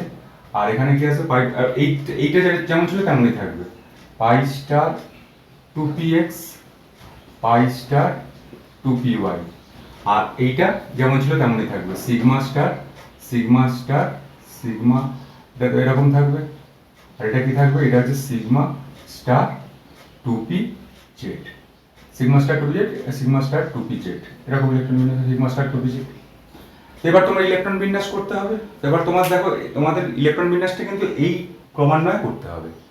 এবার দেখো আমরা আস্তে আস্তে করে অনেক কিছু এখান থেকে জানবো, যে হাইড্রোজেন অণুর ইলেকট্রন বিন্যাস করতে হবে। তুমি হাইড্রোজেন অণু দেখো, আমি আগেও দেখিয়েছি হাইড্রোজেন অণুর মধ্যে ইলেকট্রন কটা, ইলেকট্রন হচ্ছে দুটো, 1+1, দুটো ইলেকট্রন বিন্যাস কি হবে, সব থেকে নিচের স্তরে ফিল আপ করো। ইলেকট্রন বিন্যাস কি হবে, ইলেকট্রন বিন্যাস হবে সিগমা 1s এর স্কয়ার। ঠিক আছে, এবার একটা কথা তোমাদের মানতে হবে, যে একটা কথা জানতে হবে, যে বন্ডিং আর বন্ড অর্ডার বলে একটা কথা আছে। যে বন্ড অর্ডার কি, বন্ড অর্ডার হচ্ছে বন্ড অর্ডার, এটা মনে রাখবে, বন্ড অর্ডার এটাকে বিও দ্বারা প্রকাশ করা হয়, বিও। তো বন্ড অর্ডার কি, তো বন্ড অর্ডার হচ্ছে কোনো একটা অণুর মধ্যে, কোনো একটা পরমাণু দ্বারা সৃষ্ট অণুর মধ্যে কতগুলো বন্ড আছে। বন্ড অর্ডার মানে বন্ডের সংখ্যা, যে বন্ড অর্ডার মানে বন্ড নাম্বার, মানে বন্ড সংখ্যা কত আছে, যেমন ধরো এই হাইড্রোজেনের মধ্যে এখানে বন্ড সংখ্যা কত, এখানে বন্ড সংখ্যা 1, তাহলে এর বন্ড অর্ডার কত, এর বন্ড অর্ডার বিও, এর বিও হচ্ছে 1। অক্সিজেনের ক্ষেত্রে বন্ড অর্ডার কত, অক্সিজেনের ক্ষেত্রে ও, বন্ড অর্ডার কত, কটা বন্ড আছে, দুটো বন্ড আছে, দুটো বন্ড মানে কত, বন্ড অর্ডার হচ্ছে 2। নাইট্রোজেনের মধ্যে কটা বন্ড আছে, 3টে, তাহলে এখানে বন্ড অর্ডার কত, বন্ড অর্ডার হচ্ছে 3। তাহলে এইটা হচ্ছে বন্ড অর্ডার। তবে হ্যাঁ, একটা কথা মনে রাখতে হবে, যে 1 2 3 এই 1 2 3 এইরকম মানে কেবলমাত্র single bond, double bond, triple bond এরকম থাকবে তা না, এটা কিন্তু ভগ্নাংশ হতে পারে, ভাঙা বন্ড হতে পারে। অর্থাৎ কোনো একটা কোনো একটা অণুতে বন্ডের সংখ্যা কিন্তু মানে ভাঙা হতে পারে মানে কি, ওই যখন আমরা সেই লুইস ডট স্ট্রাকচারে মানে রেজোন্যান্সে শিখেছিলাম, রেজোন্যান্সে দেখেছি একটা ডট লাইন দিয়েছিলাম এবং সেটাই তার প্রকৃত স্ট্রাকচার। সুতরাং এটাই জরুরি নয় যে এখানে যে 1 2 3 এটা তো থাকলেও ঠিক আছে, তখন কিন্তু কখনো কোনো সময় 1.5ও বন্ড অর্ডার আসতে পারে, 2.5ও আসতে পারে, বা 2.5ও কিন্তু বন্ড অর্ডার আসতে পারে। এবং বন্ড অর্ডার 3-এর থেকে বেশি হয় না, 1.5 2.5 বা 0.5 এরকম আসতে পারে, বা বন্ড অর্ডার 0 হতে পারে, বন্ড অর্ডার 0 মানে কিন্তু অণুর কোনো অস্তিত্ব নেই। এবং বন্ড অর্ডার বার করার নিয়ম কি, বন্ড অর্ডার বার করার নিয়ম আছে, এটা খুব সুন্দরভাবে, যে number of electronic bonding orbital, bonding atomic orbital, এটা হচ্ছে bonding number of electron bonding atomic orbital, molecular orbital, bonding molecular orbital, atomic orbital, bonding molecular orbital, আর number of electron in anti bonding molecular orbital divided by 2। এটা হচ্ছে bond order বার করার নিয়ম। তাহলে দেখো হাইড্রোজেনের বন্ড অর্ডার কত হবে, যদি এই ফর্মুলা দিয়ে চলি, যে bond order is equal to number of electron in bonding molecular orbital, number of electron in anti bonding molecular orbital divided by 2। তাহলে এই ক্ষেত্রে আমরা কি করতে পারি, হাইড্রোজেনের বন্ড অর্ডার কত হবে, বন্ড অর্ডার অফ হাইড্রোজেন অণুর কি হবে, দেখো হাইড্রোজেন ইলেকট্রন বিন্যাস করে ফেলবে, ইলেকট্রন বিন্যাস এটা দেওয়া আছে। তো এইটা কি, এটা বন্ডিং, এটা হচ্ছে বন্ডিং, কারণ সিগমা দেওয়া আছে, সিগমা মানে বন্ডিং। বন্ডিং এ কটা ইলেকট্রন আছে, দুটো। অ্যান্টি বন্ডিং এ কটা আছে, অ্যান্টি বন্ডিং এ কোনো ইলেকট্রন নেই, অর্থাৎ 0 ডিভাইডেড বাই 2। তাহলে এখানে কি হচ্ছে দেখো, এর ফলাফল কি আছে, 1। তাহলে হাইড্রোজেনের বন্ড অর্ডার কত, 1। দেখো হাইড্রোজেনের বন্ড অর্ডার 1 দেওয়া আছে।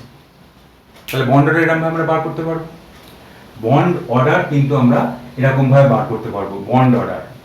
আর এই বন্ড অর্ডার তাহলে বার করার নিয়ম হচ্ছে, আমি এখানে বন্ড অর্ডার বার করার আমি এখানে নিয়ম জানিয়ে দিচ্ছি, যে আমরা কি কি পাচ্ছি। দেখো বন্ড অর্ডার বার করার নিয়ম আমরা শর্ট ট্রিক্সের মাধ্যমে জানবো। বন্ড অর্ডার বার করার নিয়ম হচ্ছে NB, এটা NB minus NA divided by 2। এইটা হচ্ছে বন্ড অর্ডার। এবার দেখো আমি এখানে কয়েকটা কথা বলি, তারপর আরো কয়েকটা কথা জিনিস করব, যে বন্ড অর্ডার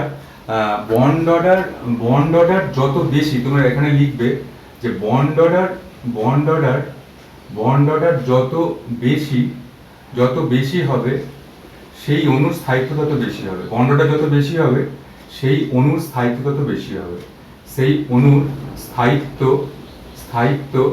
তত বেশি হবে, বন্ড অর্ডার যত বেশি হবে সেই অণুর স্থায়িত্ব তত বেশি হবে। এটা করতে হবে, বন্ড অর্ডার যত বেশি সেই অণুর স্থায়িত্ব তত বেশি, ঠিক আছে, স্টেবিলিটি তত বেশি। অর্থাৎ কারণ কি, বন্ড অর্ডার মানে তো বন্ডের সূচনা করছে, বন্ড যত বেশি হবে তাদের মধ্যে interaction, intermolecular force of attraction বেশি হবে এবং সেই অণুর স্থায়িত্ব তত বেশি হবে।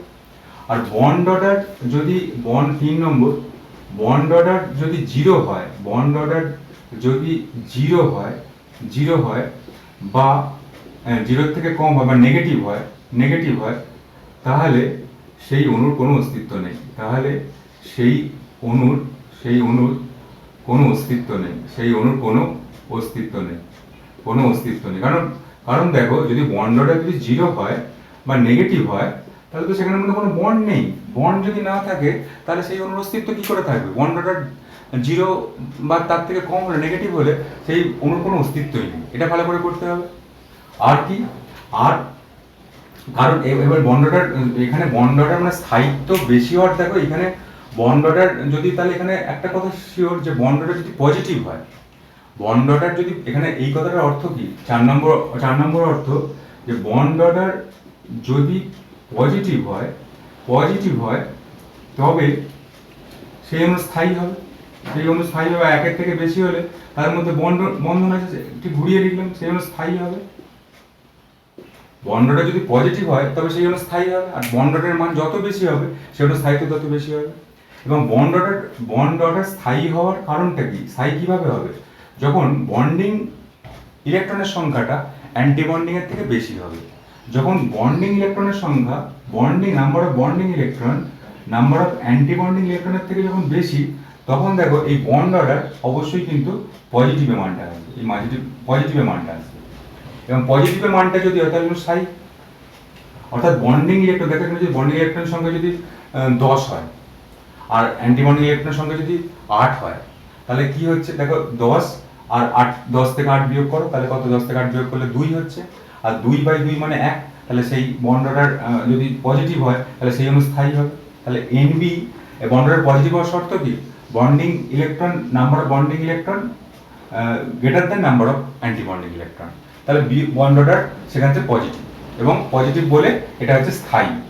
এটা হচ্ছে পজিটিভ বলে সেটা হচ্ছে স্থায়ী অণু, সেই অণুটা হচ্ছে স্থায়ী, স্টেবল।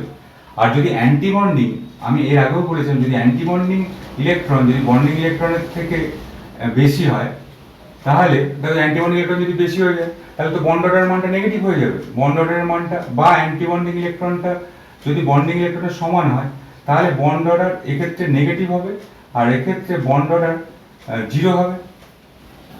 দেখো এক্ষেত্রে অ্যান্টি বন্ডিং এর যদি বেশি হয় তাহলে এখানে বন্ডিং এর থেকে যদি বন্ডিং এ ধরো 6টা ইলেকট্রন, অ্যান্টি বন্ডিং 8টা ইলেকট্রন, তাহলে কি হচ্ছে 6 - 8, 6 - 8 মানে কি -2 আর নিচে 2, তাহলে কত হচ্ছে বন্ড অর্ডার -1। তাহলে -1 যদি হয়, বন্ড অর্ডার যদি নেগেটিভ হয় তাহলে তখন নেগেটিভ হয়ে যাচ্ছে।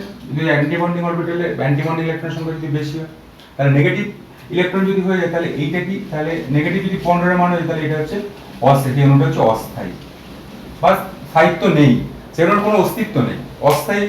অস্থায়ী বা সেটার কোনো অস্তিত্ব নেই, অস্থায়ী হবে না, সেটার কোনো অস্তিত্বই নেই। বা দেখো বন্ডটা যদি জিরো হয়, অর্থাৎ বন্ডটা জিরো কখন হবে? যখন বন্ডিং আর অ্যান্টি বন্ডিং সংখ্যা যখন একই হবে তখন বন্ডটা জিরো। আর বন্ডটা যদি জিরো হয় তাহলে কিন্তু সেই অণুটার কোনো অস্তিত্ব নেই, কোনো অস্তিত্ব থাকবে না। সুতরাং এই জায়গাটা তোমাদের বুঝতে হবে। সুতরাং এই জায়গাটা আমাদের বুঝতে হবে। আর এটা তাহলে বন্ড অর্ডার নিয়ে এই কথাগুলো বুঝতে হবে, এই কথাগুলো তোমাদের ব্যবহার করতে হবে। আচ্ছা, আর একটা কথা বলবো যে, আচ্ছা এখানে আমি যেটা বললাম সেই জিনিসটা আরেকবার বলবো যে বন্ড অর্ডার এর বার করবে কিভাবে? Number of electronic bonding minus number of electronic anti bonding divided by 2। ঠিক আছে? Bond order proportional to stability. Bond order যত বাড়বে স্টেবিলিটি কিন্তু তত বাড়বে, তত অনুস্থায়িত্ব বাড়বে। আর বন্ড অর্ডার, আর দেখো, আর আমি এখান থেকে কি পাবো? অণুর ইলেকট্রন বিন্যাস থেকে, ইলেকট্রন বিন্যাস থেকে আমরা পাবো যে বন্ড অর্ডার। আচ্ছা, আরেকটা দেখো, আমরা যদি লেন্থ বার করি, বন্ড লেন্থ, এই বন্ড লেন্থের সঙ্গে বন্ড অর্ডারের কি সম্পর্ক আছে সেটা আমরা একটু বার করি। বন্ড লেন্থের সঙ্গে বন্ড অর্ডারের কি সম্পর্ক আছে? দেখো বন্ড লেন্থের মধ্যে আমরা কি জানি? বন্ড লেন্থের মধ্যে যখন সিঙ্গেল বন্ড হয় তখন তার দৈর্ঘ্য সব থেকে বেশি, ডবল বন্ড হলে তার থেকে কম, আর ট্রিপল বন্ড হলে তার থেকে কম। ঠিক আছে? তাহলে এই যখন সিঙ্গেল বন্ড তখন বন্ড অর্ডার কি? বন্ড অর্ডার হচ্ছে 1। যখন ডবল বন্ড তখন কি? তখন বন্ড অর্ডার হচ্ছে 2। আমি বলেছি বন্ড অর্ডার মানে যে কতগুলো বন্ড আছে। যখন সিঙ্গেল বন্ড তখন বন্ড অর্ডার হচ্ছে 1। যখন ডবল বন্ড তখন বন্ড অর্ডার হচ্ছে 2, যখন ট্রিপল বন্ড তখন বন্ড অর্ডার হচ্ছে 3। তাহলে দেখো, যদি বন্ড অর্ডার মানটা বাড়ে, বন্ড অর্ডারের মানটা যদি সর্বোচ্চ হয়, বন্ড অর্ডারের মানটা যদি বাড়ে, তাহলে লেন্থটা কিন্তু সর্বনিম্ন, অর্থাৎ bond length inversely proportional to bond order. Bond length inversely proportional to bond order. Clear? দেখো একদম ক্লিয়ার, এটা তো বুঝতে পারছো যে single bond greater than double bond greater than triple bond, এটা হচ্ছে বন্ড লেন্থ। এবার দেখো, যদি তাহলে সিঙ্গেল বন্ডের বন্ড অর্ডার কত 1, ডবল বন্ডের বন্ড অর্ডার কত 2, ট্রিপল বন্ডের বন্ড অর্ডার কত 3, তাহলে বন্ড অর্ডার 3 হচ্ছে কিন্তু বন্ড লেন্থ সব থেকে কম হচ্ছে। বন্ড অর্ডার 1 হচ্ছে কিন্তু বন্ড লেন্থ সব থেকে বেশি হচ্ছে। তাহলে বন্ড লেন্থ আর বন্ড অর্ডার পরস্পর ব্যস্তানুপাতিক সম্পর্ক, এটা একদম ক্লিয়ার। তাহলে এইটা আমাদের মনে রাখতে, এই পয়েন্টগুলো নোট করো। আর একটা জিনিস এই থেকে পাবো, ইলেকট্রন বিন্যাস থেকে ইলেকট্রন বিন্যাস দেখাবো। আর একটা জিনিস পাবো, সেটা কি? সেটা হচ্ছে ডায়াম্যাগনেটিক না প্যারাম্যাগনেটিক বিহেভিয়ার পাবো। তো প্যারাম্যাগনেটিক বিহেভিয়ার, এটা কোড আমি করে দিচ্ছি যে প্যারাম্যাগনেটিক বিহেভিয়ার যদি আমাদের দেখাতে হয়, প্যারাম্যাগনেটিক বিহেভিয়ার, প্যারাম্যাগনেটিক মানে পরাচুম্বকীয় ধর্ম দেখাবে কারা? যাদের ইলেকট্রন সংখ্যা অযুগ্ম এবং যুগ্মের মধ্যে 10 এবং 16, যাদের ইলেকট্রন সংখ্যা অযুগ্ম এবং 10 এবং 16, তারা হচ্ছে পরাচুম্বকীয় ধর্ম দেখাবে, অর্থাৎ প্যারাম্যাগনেটিক বিহেভিয়ার শো করবে। আমি এটা দেখাবো সবকিছু করে। আর ডায়াম্যাগনেটিক বিহেভিয়ার কারা শো করবে? ডায়াম্যাগনেটিক বিহেভিয়ার শো করবে তারা যাদের ইলেকট্রন সংখ্যা যুগ্ম। এটা আমি আগেও বলেছি, ইলেকট্রন সংখ্যা যুগ্ম তারা ডায়াম্যাগনেটিক বিহেভিয়ার শো করবে। ঠিক আছে? এইবার দেখো আমি এখানে এবার আমি ইলেকট্রন বিন্যাস করি। যেমন ধরো হাইড্রোজেনের ক্ষেত্রে আমি প্রথম দিকেই করছি। হাইড্রোজেনের অণুর ইলেকট্রন সংখ্যা কত? ইলেকট্রন সংখ্যা হচ্ছে দুটো ইলেকট্রন সংখ্যা। তো দুটো যদি ইলেকট্রন সংখ্যা হয়, তাহলে এর ইলেকট্রন বিন্যাস কি হবে? অণুর ইলেকট্রনের এইটা হবে সিগমা 1s স্কয়ার। সিগমা যদি 1s স্কয়ার হয়, তাহলে হাইড্রোজেন দেখো এখানে দুটো ইলেকট্রনই কিন্তু পেয়ার, মানে দুটো ইলেকট্রন এখানে মানে পেয়ার মানে এটা কি? এটা যদি হয়, তাহলে হাইড্রোজেন হচ্ছে ডায়াম্যাগনেটিক, অর্থাৎ ডায়াম্যাগনেটিক মানে কি? তিরস্চুম্বকীয়। হাইড্রোজেন অণু হচ্ছে তিরস্চুম্বকীয় অণু। এবং এর বন্ড অর্ডার কত? এর বন্ড অর্ডার হচ্ছে সিগমা। এটা হচ্ছে বন্ডিং, এতে বন্ডিং ইলেকট্রন কটা? 2, অ্যান্টি বন্ডিং এ কত? 0 এবং বাই 2, তাহলে কত হচ্ছে বন্ড অর্ডার? বন্ড অর্ডার হচ্ছে 1। তাহলে বন্ড অর্ডার কিন্তু আমরা পাচ্ছি 1। বন্ড অর্ডার কিন্তু পাচ্ছি এখানে 1 মানে কি? দেখো তুমি আগে লিখেছো যে বন্ড অর্ডার যদি 1 হয়, তাহলে কিন্তু এটা স্থায়ী অণু হবে। বন্ড অর্ডার অণু হচ্ছে, তাহলে এদের বন্ড অর্ডার হচ্ছে স্থায়ী, অর্থাৎ এটা স্থায়ী অণু। এবং আরেকটা কথা বলতে হবে যে বন্ড অর্ডার, একটা কথা এখানে নোট করে, বন্ড অর্ডার প্রপোর্শনাল টু বন্ধন বিয়োজন শক্তি। বন্ড অর্ডার যত বেশি, বন্ধন বিয়োজন শক্তি বন্ড অর্ডার যত বেশি, বন্ধন বিয়োজন শক্তি তত বেশি হবে। বন্ড অর্ডার বার করার নিয়ম হচ্ছে এইটা। শর্ট ট্রিক্স একটা আছে, শর্ট ট্রিক্স বলবো। তো এটা ইলেকট্রন বিন্যাস দিয়ে তুমি কিন্তু করে ফেলতে পারো। তাহলে এইটা হচ্ছে H2 অণু। আচ্ছা, এবার দেখো যদি আমি বলি H2 cation, H2 plus cation, দেখো যদি বলছে H2 প্লাস ক্যাটায়ন, এর বন্ড অর্ডার কি হবে যদি বার করতে বলে। তো H2 প্লাস ক্যাটায়নের মধ্যে হাইড্রোজেনের কটা ইলেকট্রন? হাইড্রোজেন দুটো ইলেকট্রন। মোট হাইড্রোজেন অণুর মধ্যে ইলেকট্রন কটা? দুটো। পজিটিভ চার্জের কি বৈশিষ্ট্য হচ্ছে? একটা ইলেকট্রন বেরিয়ে গেছে, তাহলে কটা ইলেকট্রন বিন্যাস হবে? 2 - 1, তাহলে একটা ইলেকট্রন বিন্যাস হবে। সেই ইলেকট্রনটা কোথায় প্রবেশ করবে? ইলেকট্রন প্রবেশ করবে এইখানে। তাহলে কি ইলেকট্রন বিন্যাস হবে? Sigma 1s 1। তো সিগমা 1s 1 ইলেকট্রন বিন্যাস। সিগমা 1s 1 যদি ইলেকট্রন বিন্যাস হয়, তাহলে এটা এটা চুম্বকত্ব কি চুম্বকত্ব আছে? পরাচুম্বকীয়, প্যারাম্যাগনেটিক না ডায়াম্যাগনেটিক? দেখো এটা অযুগ্ম ইলেকট্রন হলে কি? অযুগ্ম ইলেকট্রন হচ্ছে প্যারাম্যাগনেটিক। তাহলে H2 প্লাস কি? H2 প্লাস হচ্ছে প্যারাম্যাগনেটিক বা পরাচুম্বকীয়। এর বন্ড অর্ডার কি হবে? এর বন্ড অর্ডার হবে বন্ডিং, এটা হচ্ছে বন্ডিং এ কটা আছে? একটা। অ্যান্টি বন্ডিং এ কটা আছে? অ্যান্টি বন্ডিং এ 0 আর ডিভাইডেড বাই 2, তাহলে বন্ড অর্ডার কত? 1 এর 2 বা 0.5, তাহলে বন্ড অর্ডার হচ্ছে 0.5।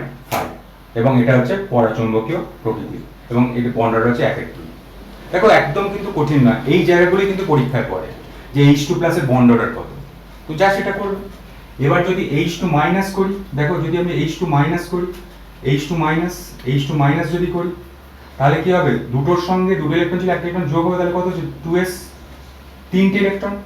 তাহলে সিগমা 1 এসে এক্ষেত্রে দুটো ইলেকট্রন ফিল আপ হলো, সিগমা 1 এসে দুটো, আর সিগমা স্টার 1 এসে কটা ইলেকট্রন বাকি আছে, একটা ইলেকট্রন। তুমি এরকম ভাবে ফিল আপ করবে, একটা ইলেকট্রন ফিল আপ হলো, তাহলে একটা ইলেকট্রন যদি ফিল আপ হয় সিগমা স্টার 1 এসে একটা ইলেকট্রন হবে।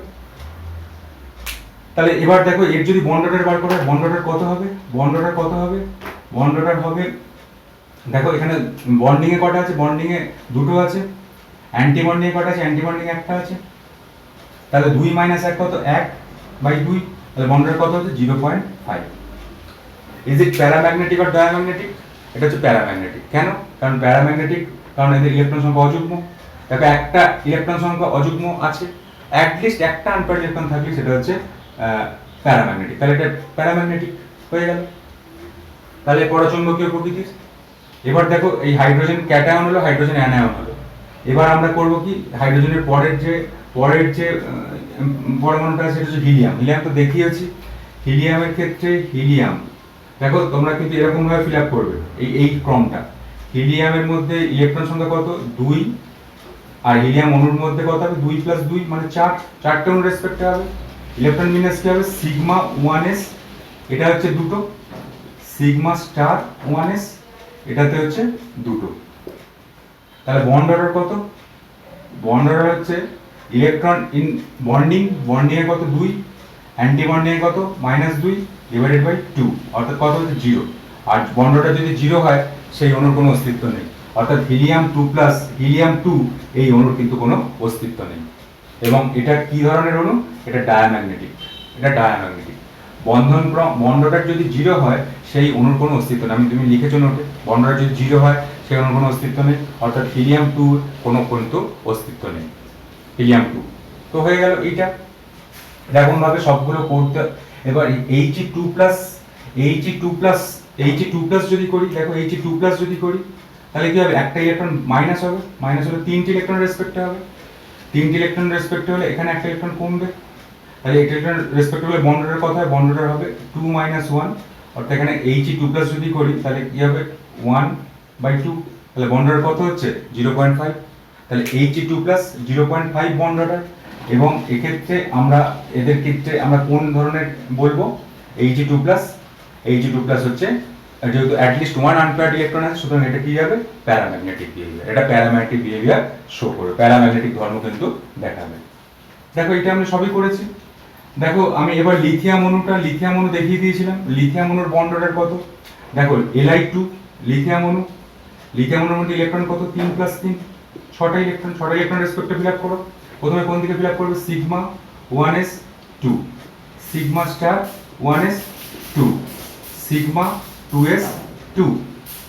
তাহলে বন্ড অর্ডার কত হবে, bond order number of electron bonding এ কত, সিগমা 1s সিগমা 2s মানে বন্ডিং এ 4, অ্যান্টি বন্ডিং এ কত, অ্যান্টি বন্ডিং এ 2 / 2, তাহলে কত হচ্ছে 2/2 মানে বন্ড অর্ডার কত, বন্ড অর্ডার হচ্ছে 1।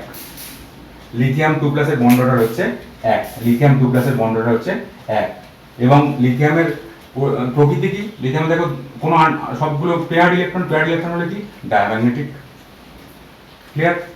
এবার যদি আমাদের এখানে আছে বোরন, বেরিলিয়াম অণু, দেখো বেরিলিয়ামের যদি হয় তাহলে কি হবে, Be2+, তাহলে হবে 4 কত হবে 8টা ইলেকট্রন বিন্যাস হবে, 8টা।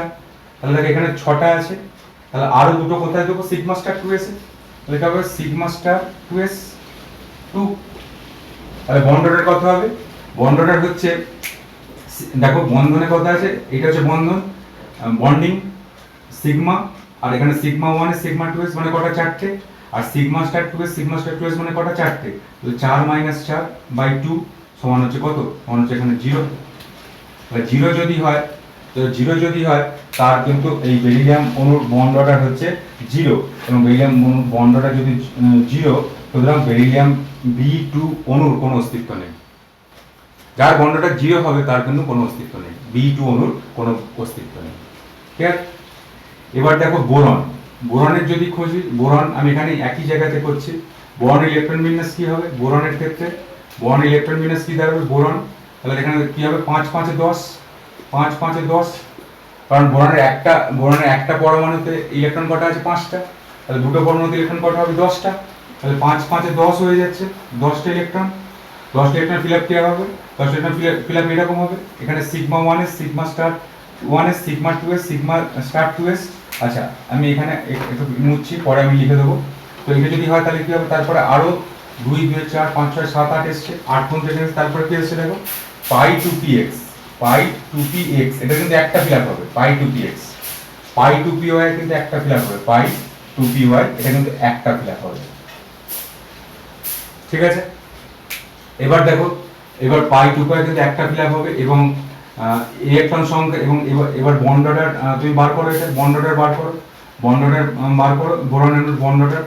দেখো বন্ডিং এ কটা আছে 2 2 4 5 6, বন্ডিং এ 6টা আছে। অ্যান্টি বন্ডিং এ কটা আছে 1 2 আর 2 4 চারটে, ডিভাইডেড বাই 2 অর্থাৎ কি হচ্ছে 2 ডিভাইডেড বাই 2 অর্থাৎ কি হচ্ছে বন্ড অর্ডার হচ্ছে 1 এবং বন্ড অর্ডার 1 এবং এখানে দেখো এখানে আনপেয়ার্ড ইলেকট্রন আছে, আনপেয়ার্ড ইলেকট্রন যদি থাকে তাহলে কি, তাহলে হচ্ছে পরাচুম্বকীয় প্রকৃতির। এবং এখানে দেখো কোডেও আমি করে দিয়েছি, যাদের ইলেকট্রন সংখ্যা হচ্ছে 10, ইলেকট্রন সংখ্যা 10 হলে কি হবে পরাচুম্বকীয় প্রকৃতির। সুতরাং এটা একটু ব্যতিক্রম পরাচুম্বকীয় প্রকৃতি, কিন্তু তোমরা বোরন হচ্ছে প্যারাম্যাগনেটিক সাবস্টেন্স, তো এটা বলতে পারবে বোরন। তো বোরনের পরে আছে কার্বন, কার্বনটা করবে নিচে, আমি দেখিয়ে দিচ্ছি নাইট্রোজেন। তো নাইট্রোজেন আমি দেখিয়ে দিচ্ছি, নাইট্রোজেন অণুর ইলেকট্রন বিন্যাস। নাইট্রোজেনের কি হবে দেখো, নাইট্রোজেন কটা রেসপেক্টে করবে 7টা প্লাস 7টা মানে 14টা ইলেকট্রন রেসপেক্টে করবে। ইলেকট্রন বিন্যাস কি হবে 1s2, এখানে 2 করে দিলে এটা দুটো ইলেকট্রন ঘুরলো। তারপরে কি হচ্ছে sigma star 1s2, sigma star 1s2, তারপরে কি সিগমা 2s2, তারপরে কি সিগমা স্টার 2s2, এটা হচ্ছে সিগমা স্টার 2s2, তারপরে কি পাই 2px, পাই 2px প্রথমে এটা একটা করে ফিল আপ হবে, 2 2 4 5 6 7 8 একটা করে ফিল আপ হবে, এখানে একটা দুটো করেই দেওয়া যেতে পারে, পাই 2px মানে প্রথমে একটা করে ফিল আপ হবে, দুটো করে হচ্ছে পাই 2py, এটা দুটো, তাহলে কত হচ্ছে 2 2 4 5 6 7 8 9 10 11 12 আর সিগমা, তারপরে সিগমা 2pz, সিগমা 2pz, এটাতে কটা 14টা। তাহলে দেখো এটাতে কিন্তু এটাতে বন্ড অর্ডার কত, এর বন্ড অর্ডার হচ্ছে কত, দেখো বন্ড অর্ডার হচ্ছে বন্ডিং এ কটা আছে 2 2 4 5 6 7 8 9 10, বন্ডিং আছে 10টা। অ্যান্টি বন্ডিং এ কটা আছে 4টে, আর মোট যদি 10টা যদি বন্ডিং থাকে অ্যান্টি বন্ডিং এ 4টে থাকবে নিশ্চিত, ডিভাইডেড বাই 2, তাহলে কত হচ্ছে 6 ডিভাইডেড বাই 2 মানে কত 3, তাহলে বন্ড অর্ডার কত 3। অর্থাৎ নাইট্রোজেনের মধ্যে কিরকম অণু থাকবে n ট্রিপল বন্ড n, এটা থাকবে বন্ড অর্ডার 3। তো নাইট্রোজেনের মধ্যে নাইট্রোজেনের বন্ড অর্ডার হচ্ছে 3, এটা ভালো করে পড়বে। আর নাইট্রোজেন অণু ক্যাটায়ন, তাহলে নাইট্রোজেনের বন্ড অর্ডার কত পেলাম, নাইট্রোজেনের বন্ড অর্ডার আমি এখানে লিখে রাখছি যে নাইট্রোজেনের বন্ড অর্ডার পেলাম আমি 3, এটা পেলাম 3, নাইট্রোজেন বন্ড অর্ডার 3 পেয়েছি। N2 plus cation, N2 plus যদি ক্যাটায়ন হয় তাহলে তুমি কি, আচ্ছা নাইট্রোজেনের প্রকৃতি কি, নাইট্রোজেন হচ্ছে ডায়াম্যাগনেটিক, দেখো ডায়াম্যাগনেট দুটো সবগুলো পেয়ার্ড ইলেকট্রন, তাহলে ডায়াম্যাগনেটিক। N2 প্লাস যদি হয় তাহলে 14 থেকে একটা ইলেকট্রন বাদ দাও, 14 একটা ইলেকট্রন বাদ দিলে কত হবে 13টা ইলেকট্রন। 13টা ইলেকট্রন হলে কি হবে, এখানে পাই 2pz এর জায়গায় 2p সিগমা 2pz 1 হবে, তাহলে 13টা ইলেকট্রন হয়ে গেছে।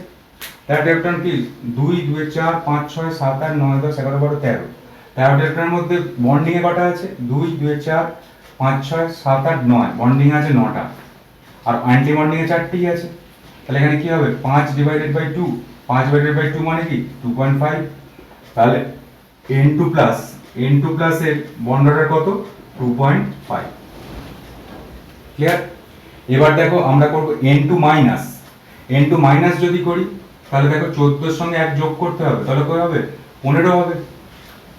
14 এর সঙ্গে যদি 1 যোগ করি, এখানে N2 মাইনাস মানে কি একটা ইলেকট্রন সেখানে বেশি, একটা ইলেকট্রন যদি বেশি হয় তাহলে 15টা ইলেকট্রন হবে, 15টা ইলেকট্রন হলে 15টা ইলেকট্রনের কি হবে দেখো, এখানে সিগমা 2pz স্কয়ার পর্যন্ত দুটো ছিল 14টা ছিল, তো সিগমা 2pz পর্যন্ত 14টা ছিল, এবার পাই স্টার 2px এ একটা নিয়ে এসো তাহলেই হয়ে যাবে। তাহলে এখানে পাই স্টার 2px এ একটা ইলেকট্রন নিয়ে এসো তাহলেই হয়ে যাবে, তাহলে 15টা ইলেকট্রন। এবার তুমি বন্ড অর্ডার বার করো, বন্ড অর্ডার যদি বার করো তাহলে এখানে কি বার করবে দেখো, বন্ডিং এ কটা আছে, বন্ডিং এ আছে 2 মানে যেগুলো স্টার নেই 2 2 4 5 6 7 8 9 10, 10টা বন্ডিং আছে। তাহলে অ্যান্টি বন্ডিং এ কটা থাকবে? অ্যান্টি বন্ডিং এ থাকবে নিশ্চয়ই 5টা। 2 2 4 1 5। তাহলে বন্ড অর্ডার কত হবে? 10 - 5 মানে কি? 10 - 5 মানে হচ্ছে 5 ডিভাইড বাই 2 মানে কত হচ্ছে? 2.5। সুতরাং n2 plus n2 n2 n2 minus n2 মাইনাসেরও কিন্তু বন্ড অর্ডার আমরা পাচ্ছি 2.5। n2 মাইনাসেরও বন্ড অর্ডার পাচ্ছি কিন্তু আমরা n2 মাইনাসেরও বন্ড অর্ডার পাচ্ছি 2.5। দেখো এটা করবে 2.5, n2 মাইনাসের বন্ড অর্ডার পাচ্ছি 2.5। এবার আচ্ছা n2 2 মাইনাস যদি হয়, একটা হচ্ছে n2 2 মাইনাস যদি হয়, n2 2 মাইনাস হলে দুটো ইলেকট্রন যোগ করতে হবে। তাহলে 14 16টা ইলেকট্রনের রেসপেক্টে হবে। 16টা ইলেকট্রনের রেসপেক্টে করলে পাই স্টার 2px, এখানে পাই স্টার 2px হয়েছে। আরেকটা ইলেকট্রন কোথায় ঢুকবে? পাই স্টার 2py। ইলেকট্রন কোথায় ঢুকবে? পাই স্টার 2py। এখানে ইলেকট্রন ঢুকবে, ওখানে 1 পাই স্টার 2py। তো পাই স্টার 2py যদি হয় তাহলে তুমি দেখো এখানে বন্ডিং এ কটা আছে? বন্ডিং এ 10টাই থাকবে, আর অ্যান্টি বন্ডিং হয়ে যাবে 6টা ইলেকট্রন। মোট 16টা রেসপেক্টে যদি করি তাহলে এখানে বন্ড অর্ডার কত হবে? 4 ডিভাইডেড বাই 2 সমান কত হচ্ছে? 2। তাহলে n2 2 মাইনাসের বন্ড অর্ডার হচ্ছে 2। ঠিক আছে। এবার দেখো তোমাকে বলেছে এখানে যে এদের এই আয়নগুলোর স্থায়িত্ব, এই যে 4টে আয়ন লিখলাম, এই আয়নগুলোর স্থায়িত্ব কি হবে? যার বন্ড অর্ডার যত বেশি তার স্থায়িত্ব তত বেশি, লিখেছো তো? তাহলে এখানে অণুগুলোর স্থায়িত্ব কি হবে? সাহিত্যের ক্রম বন্ড অর্ডার ক্রম সাহিত্য অনুযায়ী দেখো n2 এর বন্ড অর্ডার সবথেকে বেশি, তাহলে n2। তারপরে কি আসছে? n2 প্লাস, আর n2 প্লাস আর n2 মাইনাসের সাহিত্য একই হবে কারণ বন্ড অর্ডার একই, n2 মাইনাস। তারপরে কি হবে? তারপরে হচ্ছে n2 2 মাইনাস। এটা বন্ড অর্ডার, এটা হচ্ছে তাদের স্থায়িত্বের ক্রম, স্টেবিলিটির ক্রম। এবার যদি বলে বন্ধন দৈর্ঘ্য কি? বন্ড অর্ডার যত বেশি, দেখো বন্ড লেন্থ, এই বন্ড অর্ডারের সঙ্গে বন্ড লেন্থের ব্যস্তানুপাতিক সম্পর্ক, আর বন্ড অর্ডারের সঙ্গে স্টেবিলিটি সমানুপাতিক সম্পর্ক। বন্ড অর্ডার যত বেশি স্টেবিলিটি তত বেশি। বন্ড অর্ডার যত বেশি বন্ড লেন্থ তত কম। তাহলে বন্ড লেন্থের সম্পর্ক, বন্ড অর্ডার যত বেশি বন্ড লেন্থ তত কম, তাহলে বন্ড লেন্থ n2 সব থেকে কম হবে। তারপরে n2 প্লাস, আর এটার বন্ড লেন্থ প্রায় একই হবে n2 মাইনাসের কারণ বন্ড অর্ডার একই, আর n2 2 মাইনাসের বন্ড লেন্থটা সব থেকে বেশি হবে কারণ n2 2 মাইনাসের বন্ড অর্ডারটা সব থেকে কম। যার বন্ড অর্ডার যত কম তার বন্ড লেন্থ কিন্তু তত বেশি। এটা রেসপেক্টে করে দিয়েছি। আর কি হবে? আর হচ্ছে বন্ধন বিয়োজন শক্তি। বন্ড অর্ডারের সমানুপাতিক। বন্ড অর্ডার যত বাড়বে বন্ধন বিয়োজন শক্তি তত বাড়বে। তাহলে এইটা বন্ড অর্ডারের ক্রম করেছিলাম, এটা বন্ধন বিয়োজন শক্তির ক্রমটাও কিন্তু এইটা হবে। এরকম প্রশ্ন কিন্তু তোমাদের পড়তে পারে। দেখো আর দুটো করে দিলেই আমাদের হয়ে যাবে। নাইট্রোজেন হয়ে গেছে, এবার আমরা অক্সিজেন অণু করব। অক্সিজেন, তো নাইট্রোজেন পর্যন্ত, নাইট্রোজেন পর অক্সিজেন, তাহলে এখানে আমি লিখে ফেলি এটার নিচে কি ছিল? এটার নিচে ছিল সিগমা 1s মুছেছিলাম, আর এখানে হচ্ছে সিগমা স্টার 1s, এই পর্যন্ত করেছিলাম। তাহলে দেখুন এই নাইট্রোজেন পর্যন্ত এই পর্যন্ত গেল। এবার যদি আমি অক্সিজেন ক্ষেত্রে করি, অক্সিজেনের O2 ইলেকট্রন সংখ্যা কত? 16 প্লাস 16 ইলেকট্রন সংখ্যা হচ্ছে 16 না 8 প্লাস 8 করে, 8 প্লাস 8 দিয়ে 16 হচ্ছে। একটা অক্সিজেনের মধ্যে ইলেকট্রন কটা আছে? 16টা। তাহলে ইলেকট্রন বিন্যাস কি হবে? এই ক্রম অনুযায়ী হবে। 14 বেশি ইলেকট্রন বিশিষ্ট ক্ষেত্রে। দেখো এর নিচে কত? এর নিচে তুমি দুটো দিয়ে দাও, এটা 1, এখানে দুটো, এখানে দুটো, 4টে, 5টা, 6টা, 7টা, 8টা, 9টা, 10টা, 11টা, 12টা, 13টা, 14টা, 15টা, 16টা। এবার এটা লিখে ফেলো যে অক্সিজেন ইলেকট্রন বিন্যাস কি হবে। দেখো সিগমা 1s এটা 2, সিগমা স্টার 1s এটা হচ্ছে 2, sigma star 1s, sigma 2s এটাতে হচ্ছে 2, সিগমা স্টার 2s এটাতে হচ্ছে 2, সিগমা 2pz এটাতে হচ্ছে 2, পাই 2px এটাতে হচ্ছে পাই 2px এটাতে হচ্ছে 2, পাই 2py এটাতে কি পাচ্ছ? এটাতেও পাচ্ছ 2, পাই স্টার 2px ও পাচ্ছ 1, আর পাই স্টার 2py এটাতে কত পাচ্ছ? পাই স্টার 2py পাচ্ছ 1। এই হচ্ছে তার ইলেকট্রন বিন্যাস। এবার যদি বন্ড অর্ডার বার করতে পারে তাহলে বন্ড অর্ডার হচ্ছে number of electron in bonding এ কটা আছে? মানে স্টার বাদ দিয়ে দেখো দুটো, 4টে, 5টা, 6টা, 7টা, 8টা, 9টা, 10টা, তাহলে বন্ডিং আছে 10টা। অ্যান্টি বন্ডিং এ তাহলে কটা থাকবে? অ্যান্টি বন্ডিং অবভিয়াসলি 6টা থাকবে কারণ মোট ইলেকট্রন সংখ্যা হচ্ছে 16টা। 10 মাইনাস 6 ডিভাইডেড বাই 2, তাহলে কত আসছে দেখো 4 ডিভাইডেড বাই 2, তাহলে বন্ডারের কত 2, তাহলে অক্সিজেনের মধ্যে অক্সিজেনের বন্ডারের কত, অক্সিজেন বন্ডার হচ্ছে 2, এবং দুটো অক্সিজেন পরমাণু পরস্পর কিন্তু ডবল বন্ডেড থাকবে, দুটো অক্সিজেন পরমাণু পরস্পর ডবল বন্ডেড মানে দ্বিবন্ধন দ্বারা যুক্ত থাকবে। সুতরাং অক্সিজেনের বন্ধন ক্রম হচ্ছে মানে বন্ডার হচ্ছে 2।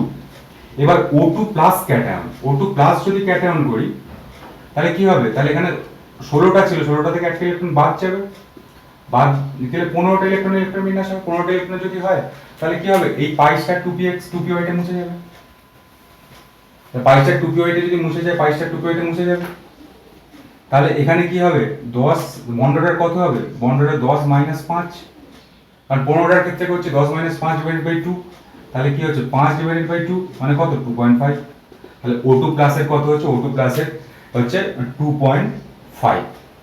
এবং O2 এর ক্ষেত্রে দেখবে O2 কিন্তু পরাচুম্বকীয়, প্যারাম্যাগনেটিক, কারণ এখানেও কিন্তু একটা আনপেয়ার্ড ইলেকট্রন ছিল, আনপেয়ার্ড ইলেকট্রন থাকলে এটা কিন্তু প্যারাম্যাগনেটিক হবে। ঠিক আছে, আর দেখো আর হচ্ছে O2 মাইনাস যদি হয় তাহলে কি হবে, O2 মাইনাস হলে 16 প্লাস 1 হবে 17, মানে মাইনাস হলে একটা ইলেকট্রন বেশি হবে 17টা যদি করি তাহলে এখানে পাই স্টার 2p হয়, এখানে একটা আর এখানে একটা ইলেকট্রন হবে, অর্থাৎ পাই স্টার 2px এটাতে দুটো, আর পাই স্টার 2py এটাতে হচ্ছে একটা, তাহলে 17টা পেয়ে গেল।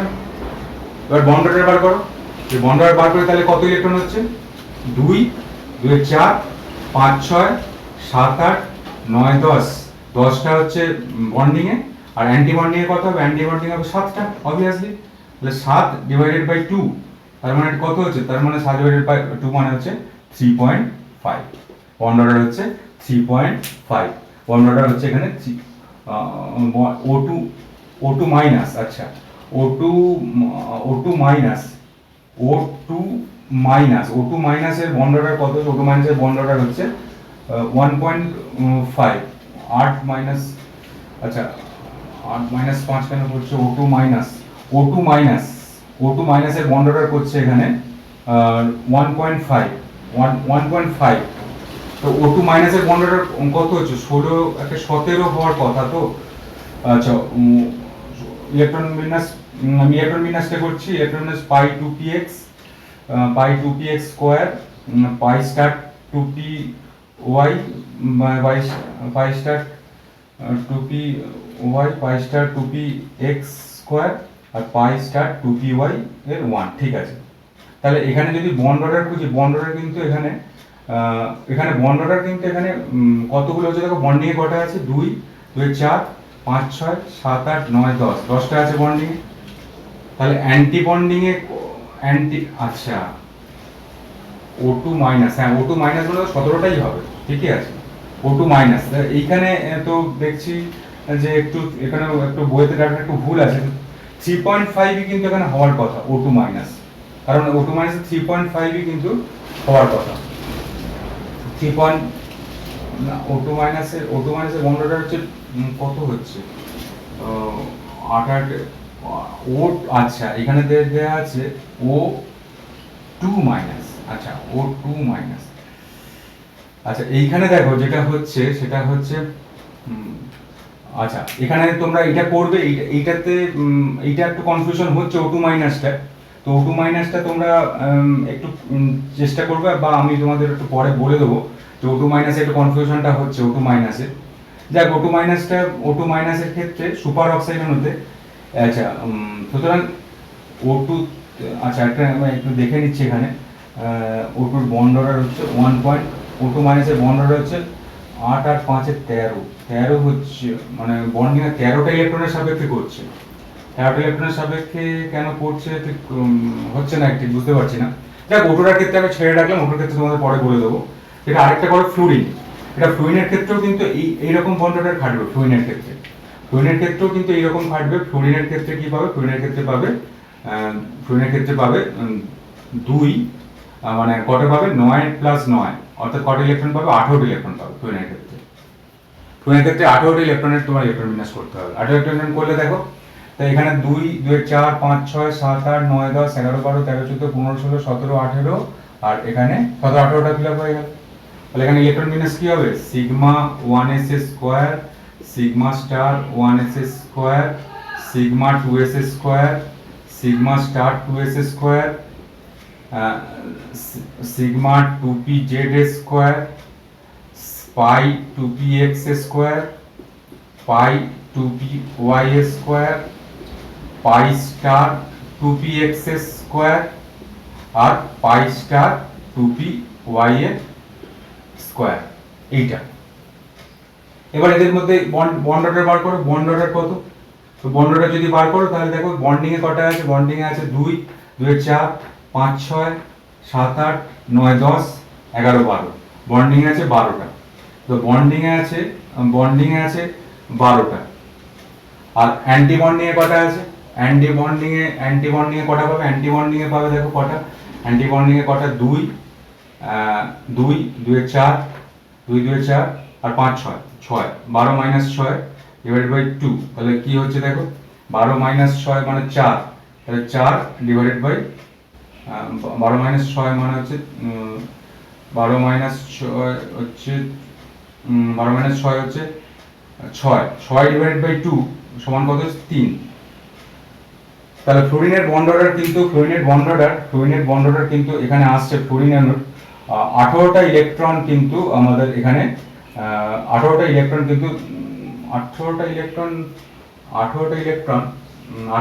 রেসপেক্টে করছি। তো 18টা ইলেকট্রনের রেসপেক্টে যদি করি তাহলে তো এখানে বন্ড অর্ডার কত হচ্ছে, 2 2 2 4 5 6 7 8 9 10 11 12 13 14 15 16 17 18। আচ্ছা এখানে পাই স্টার 2px, এখানে পাই স্টার 2px ভুল হচ্ছে, সুতরাং এখানে বন্ডিং এ আমার গোনাটা ভুল হয়েছে। তাই বন্ড অর্ডার কত হবে দেখো, বন্ড অর্ডার যদি এখানে খুঁজি, এখানে বন্ড অর্ডার হবে 2 2 4 5 6 7 8 9 10, বন্ডিং এ আছে 10টা আর অ্যান্টি বন্ডিং এ আছে 8টা ডিভাইডেড বাই 2, তাহলে কত হচ্ছে, এটা হচ্ছে 10 মাইনাস 8 ডিভাইডেড বাই 2, এটা হচ্ছে তোমার 2 বাই 2 মানে হচ্ছে 1, অর্থাৎ ফ্লোরিনের বন্ড অর্ডার হচ্ছে 1। ঠিক আছে, আর আচ্ছা এটা করবে।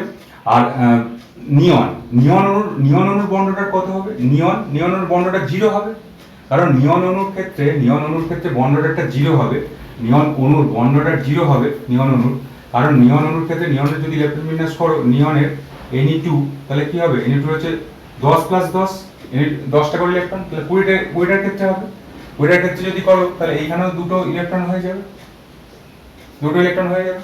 এবং তুমি দেখবে এখানে বন্ড অর্ডারে বন্ডিং এ থাকবে 10টা আর অ্যান্টি বন্ডিং এ থাকবে 10টা ইলেকট্রন বিন্যাস করে ডিভাইডেড বাই 2, তাহলে কত হচ্ছে, তাহলে হচ্ছে তোমার 10 মাইনাস 10 ডিভাইডেড বাই 2 সমান হচ্ছে 0। তাহলে নিয়ন অণুরও কোনো কিন্তু অস্তিত্ব নেই, কারণ এটার বন্ড অর্ডার হচ্ছে 0। এটা ভালো করে করবে। আচ্ছা আমি আরেকবার এখানে যেটা আমাদের একটু আটকালো যে O2 মাইনাস এটা আমাদের একটু O2 মাইনাসটা আমাদের একটু করতে হবে, যেখানে কটা ইলেকট্রন আছে O2 মাইনাস। আচ্ছা O2 মাইনাসটা একটু করি, O2 মাইনাসের ইলেকট্রন সংখ্যা কত হবে, O2 মাইনাসের যে দেখো এখানে অক্সিজেনের হচ্ছে 8 8 করে হচ্ছে 16 থেকে আরেকটা ইলেকট্রন যদি যোগ হয় তাহলে 17টা ইলেকট্রন হবে। 17টা ইলেকট্রনের ফিল আপটা কিরকম হবে, ফিল আপটাও কিন্তু এইরকম ভাবেই হবে। দেখো 2 2 4 5 6 7 8 9 10 11 12 13 14 15 16 আর এখানে একটা 17। তাহলে বন্ড অর্ডার আমি যদি খুঁজি number of electron in bonding minus number of electron in anti bonding divided by 2। Bonding এ কটা পাচ্ছ, দেখো কটা পাচ্ছ, 2 2 4 5 6 7 8 9 10, 10টা তুমি বন্ডিং এ পাচ্ছ, আর অ্যান্টি বন্ডিং এ কটা পাচ্ছ, তুমি কটা, 2 2 4 অ্যান্টি বন্ডিং 2 2 4, আর এখানে কি পাচ্ছ 2 2 4, আর এখানে পাচ্ছ 5 6, তাহলে 6 হচ্ছে ডিভাইডেড বাই 2, তাহলে কত হচ্ছে 4 ডিভাইডেড বাই 2, তার মানে এখানে কত আসছে 4 ডিভাইডেড বাই 2 মানে এখানে 2 আসছে। তো O2 মাইনাসের 1.5, আচ্ছা তোমরা এটা একটু করে দেখবে, O2 মাইনাস ইলেকট্রন বিন্যাসটা 1.5 এখানে দেয়া আছে, এখানে একটু কনফিউশন কেন হচ্ছে এটা তো বুঝতে পারছি না। তো O2 মাইনাসের একটা 1.5 দেওয়া আছে, 10 - 6, 10 - 6 ঠিকঠাক করছি তো না, এখানে অ্যান্টি বন্ডিং, এটা তো 17টা, 17টা যদি আর 2 আর 2 4 5 6 7 8 9 10 11 12 13 14 15 16 17 ভুল হচ্ছে, তাহলে এখানে 10 মাইনাস এটা 7টা হবে অ্যান্টি বন্ডিং, দেখো 7টাই হবে, 2 2 4 5 6 একে 7, 7টা হচ্ছে, এবার তো ঠিক হয়ে যাবে। 10 - 7, আর 10 - 7 মানে কত? 10 - 7 মানে হচ্ছে 3, 3 ডিভাইডেড বাই 2 কত? 1.5। এই O2 মাইনাসে কিন্তু 1.5ই বন্ড অর্ডার হবে। তো এই হচ্ছে বন্ড অর্ডার, এই হচ্ছে মলিকুলার অরবিটাল থিওরি। অনেকটাই বড় করে করলাম, আর বন্ড অর্ডার বার করা একটা শর্ট ট্রিক্স আমি লাস্টে বলে আমাদের কেমিক্যাল বন্ডিং চ্যাপ্টার আমি কমপ্লিট করব। তো বন্ড অর্ডার বার করার শর্ট ট্রিক্স এগুলো তোমরা ভালো করে করবে, খুব লেন্দি একটা জিনিস হয়ে গেছে, কিন্তু এই জিনিসগুলোকে তোমরা যদি করতে পারো, একটু পাট পাট করে দেখে বারবার ধরে বুঝবে, তাহলেই হবে। দেখো বন্ড অর্ডার বার করার শর্ট ট্রিক্স, এইটাই প্রয়োগ করবে, কারণ এটা প্রয়োগ করলে কিন্তু তোমাদের প্রয়োগ হয়ে যাবে short tricks. Short tricks bond order short tricks, bond order বার করার শর্ট ট্রিক্স কি কি? দেখো তুমি এখানে প্রথমে বন্ড অর্ডার যখন 3, তখন ইলেকট্রন সংখ্যা তুমি নাইট্রোজেনের রেসপেক্টে চিন্তা করবে। তো নাইট্রোজেনের রেসপেক্টে নাইট্রোজেনের বন্ড অর্ডার হচ্ছে 3, নাইট্রোজেনের বন্ড অর্ডার হচ্ছে 3, নাইট্রোজেনের মধ্যে 3টে বন্ড আছে। নাইট্রোজেনের বন্ড যদি 3 হয়, তাহলে নাইট্রোজেনের ইলেকট্রন সংখ্যা কত? একটা নাইট্রোজেনের ইলেকট্রন সংখ্যা তো 14টা। তাহলে বন্ড অর্ডার 3 হলে এখানে লিখে দেবে তুমি, এটা হচ্ছে ইলেকট্রন সংখ্যা হচ্ছে 14টা, এটা হচ্ছে ইলেকট্রন সংখ্যার ঘর, ইলেকট্রন সংখ্যা 14টা। এটা প্রথমে লিখলে। এবার থেকে তুমি ইলেকট্রন সংখ্যাটাকে একটা করে কমাও।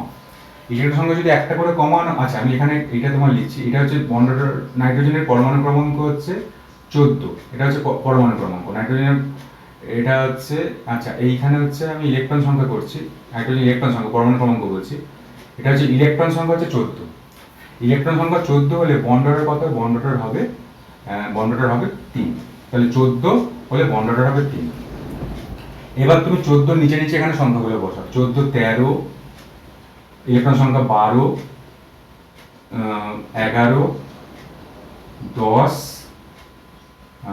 9, এরকম ইলেকট্রন সংখ্যা বসাও, মানে ইলেকট্রন সংখ্যা, আর 14-এর উপরে বসাও, 14-এর উপরে 15, 16, 17, 18, 19, 20, এখানে 9, 8 পর্যন্ত যেতে পারি। এবার দেখো বন্ড অর্ডার তুমি জাস্ট ভ্যালেন্স শেলের, তুমি জাস্ট ওই অণুটার মধ্যে জাস্ট ইলেকট্রন সংখ্যা গুনবে, এবং এক্ষেত্রে এই 3-এর ঠিক 0.5 করে কমাও। তাহলে যার ইলেকট্রন সংখ্যা 13, তার বন্ড অর্ডার কত হবে? 2.5, এটাতে কত হবে? 2, এটাতে কত? 0.5 করে কমাও, 1.5, এটাতে কত? 1, এটাতে কত? 0.5, এটাতে কত? 0, 0.5 করে কমিয়ে দিলে। আর এদিকে কত? 0.5 করে বাড়া, তাহলে 15তে যদি বাড়াই তাহলে কত হবে? 3 মানে 15 যদি এটাও তো 0.5 করে কমাও, 0.5 করে কমালে কি হবে? 2.5, 16তে হলে কি হবে? 2, আর 17তে হলে কি হবে? 17তে হলে হবে 1.5, 17টা ইলেকট্রন, 18টা ইলেকট্রন হলে কি হবে? 18টা ইলেকট্রন হবে 1, আর 18টা ইলেকট্রন হলে হবে 1, 19টা ইলেকট্রন হবে 0.5, আর 20টা ইলেকট্রন হবে বন্ড অর্ডার 0। এটা হচ্ছে শর্ট ট্রিক্স। তুমি জাস্ট ইলেকট্রন সংখ্যা গোনো এবং বন্ড অর্ডার বার করে দাও। তুমি যা কোনো একটা ইলেকট্রন বলো, আমি বন্ড অর্ডার বার করে দেওয়ার চেষ্টা করছি। যে কোনো একটা অণু বলো, যে কোনো অণু যদি আমি অক্সিজেন ধরি, তাহলে দুটো অক্সিজেন ইলেকট্রন সংখ্যা কত? দুটো অক্সিজেন ইলেকট্রন সংখ্যা মিলিয়ে কত হচ্ছে অক্সিজেন অণুতে?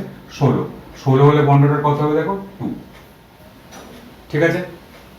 O2 মাইনাসে আমাদের কনফিউশন হচ্ছিল, এখানে কনফিউশন দূর হয়ে যাবে।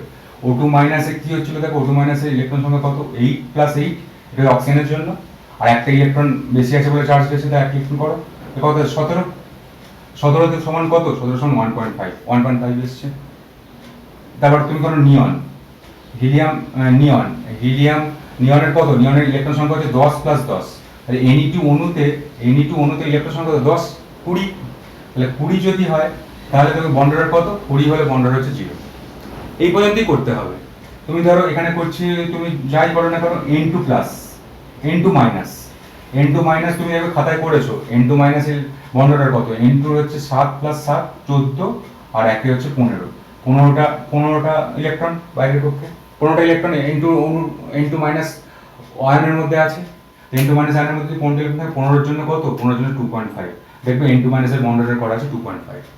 এইটা হচ্ছে শর্ট ট্রিক্স। এই শর্ট ট্রিক্সের মধ্যে দিয়ে তুমি 99% ক্ষেত্রে কিন্তু এই শর্ট ট্রিক্সটা মিলে যাবে।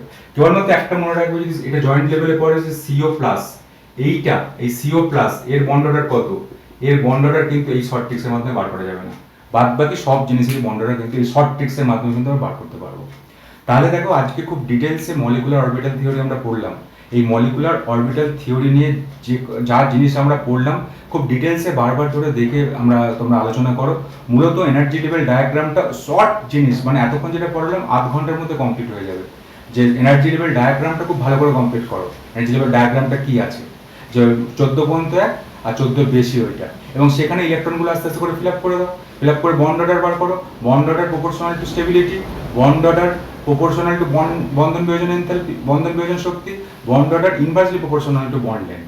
তো এইভাবে, আর বন্ড ডট যদি ওই ইলেকট্রন বিন্যাসে যদি কোনো একটা আনপ্যাড ইলেকট্রন পাই সেটা হচ্ছে প্যারাম্যাগনেটিক, আর যদি সবগুলি যদি আমরা ইলেকট্রন পাই, যদি যুগ্ম ইলেকট্রন পাই সেটা হচ্ছে ডায়াম্যাগনেটিক। তো দেখো এইভাবেই কিন্তু আমরা কেমিক্যাল বন্ডিং এই চ্যাপ্টারটাকে কিন্তু আমরা শেষ করলাম। বেশ লং একটা সেশন হলো আজকে। তো লং সেশন করে আমি আর বাড়াতে চাইছিলাম না এপিসোডের সংখ্যা। তো তোমরা আস্তে আস্তে করে দেখো, খুব ভালো করে প্রয়োজন মতো তোমরা বইটা দেখো। তো বইতে অনেক কথা লেখা আছে, কিন্তু মূল কথা হচ্ছে এইটা, এখান থেকে কিন্তু প্রশ্ন পড়ে যেগুলো আমি করালাম।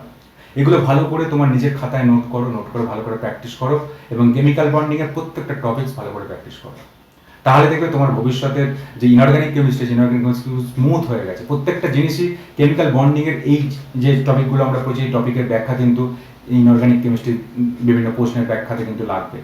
সুতরাং তোমরা ফ্যাজান্স রুল থেকে শুরু করে, ডাইপোল মোমেন্ট থেকে শুরু করে, রেজোন্যান্স থেকে শুরু করে, Luis dot structure, VVT, MOT, তোমার ইলেকট্রোনেগেটিভিটি, হাইড্রোজেন বন্ডিং, সবটাই কিন্তু আমরা এরপরে যখন আমরা ইনঅর্গানিক কেমিস্ট্রিতে যাবো সবগুলো কিন্তু লাগবে।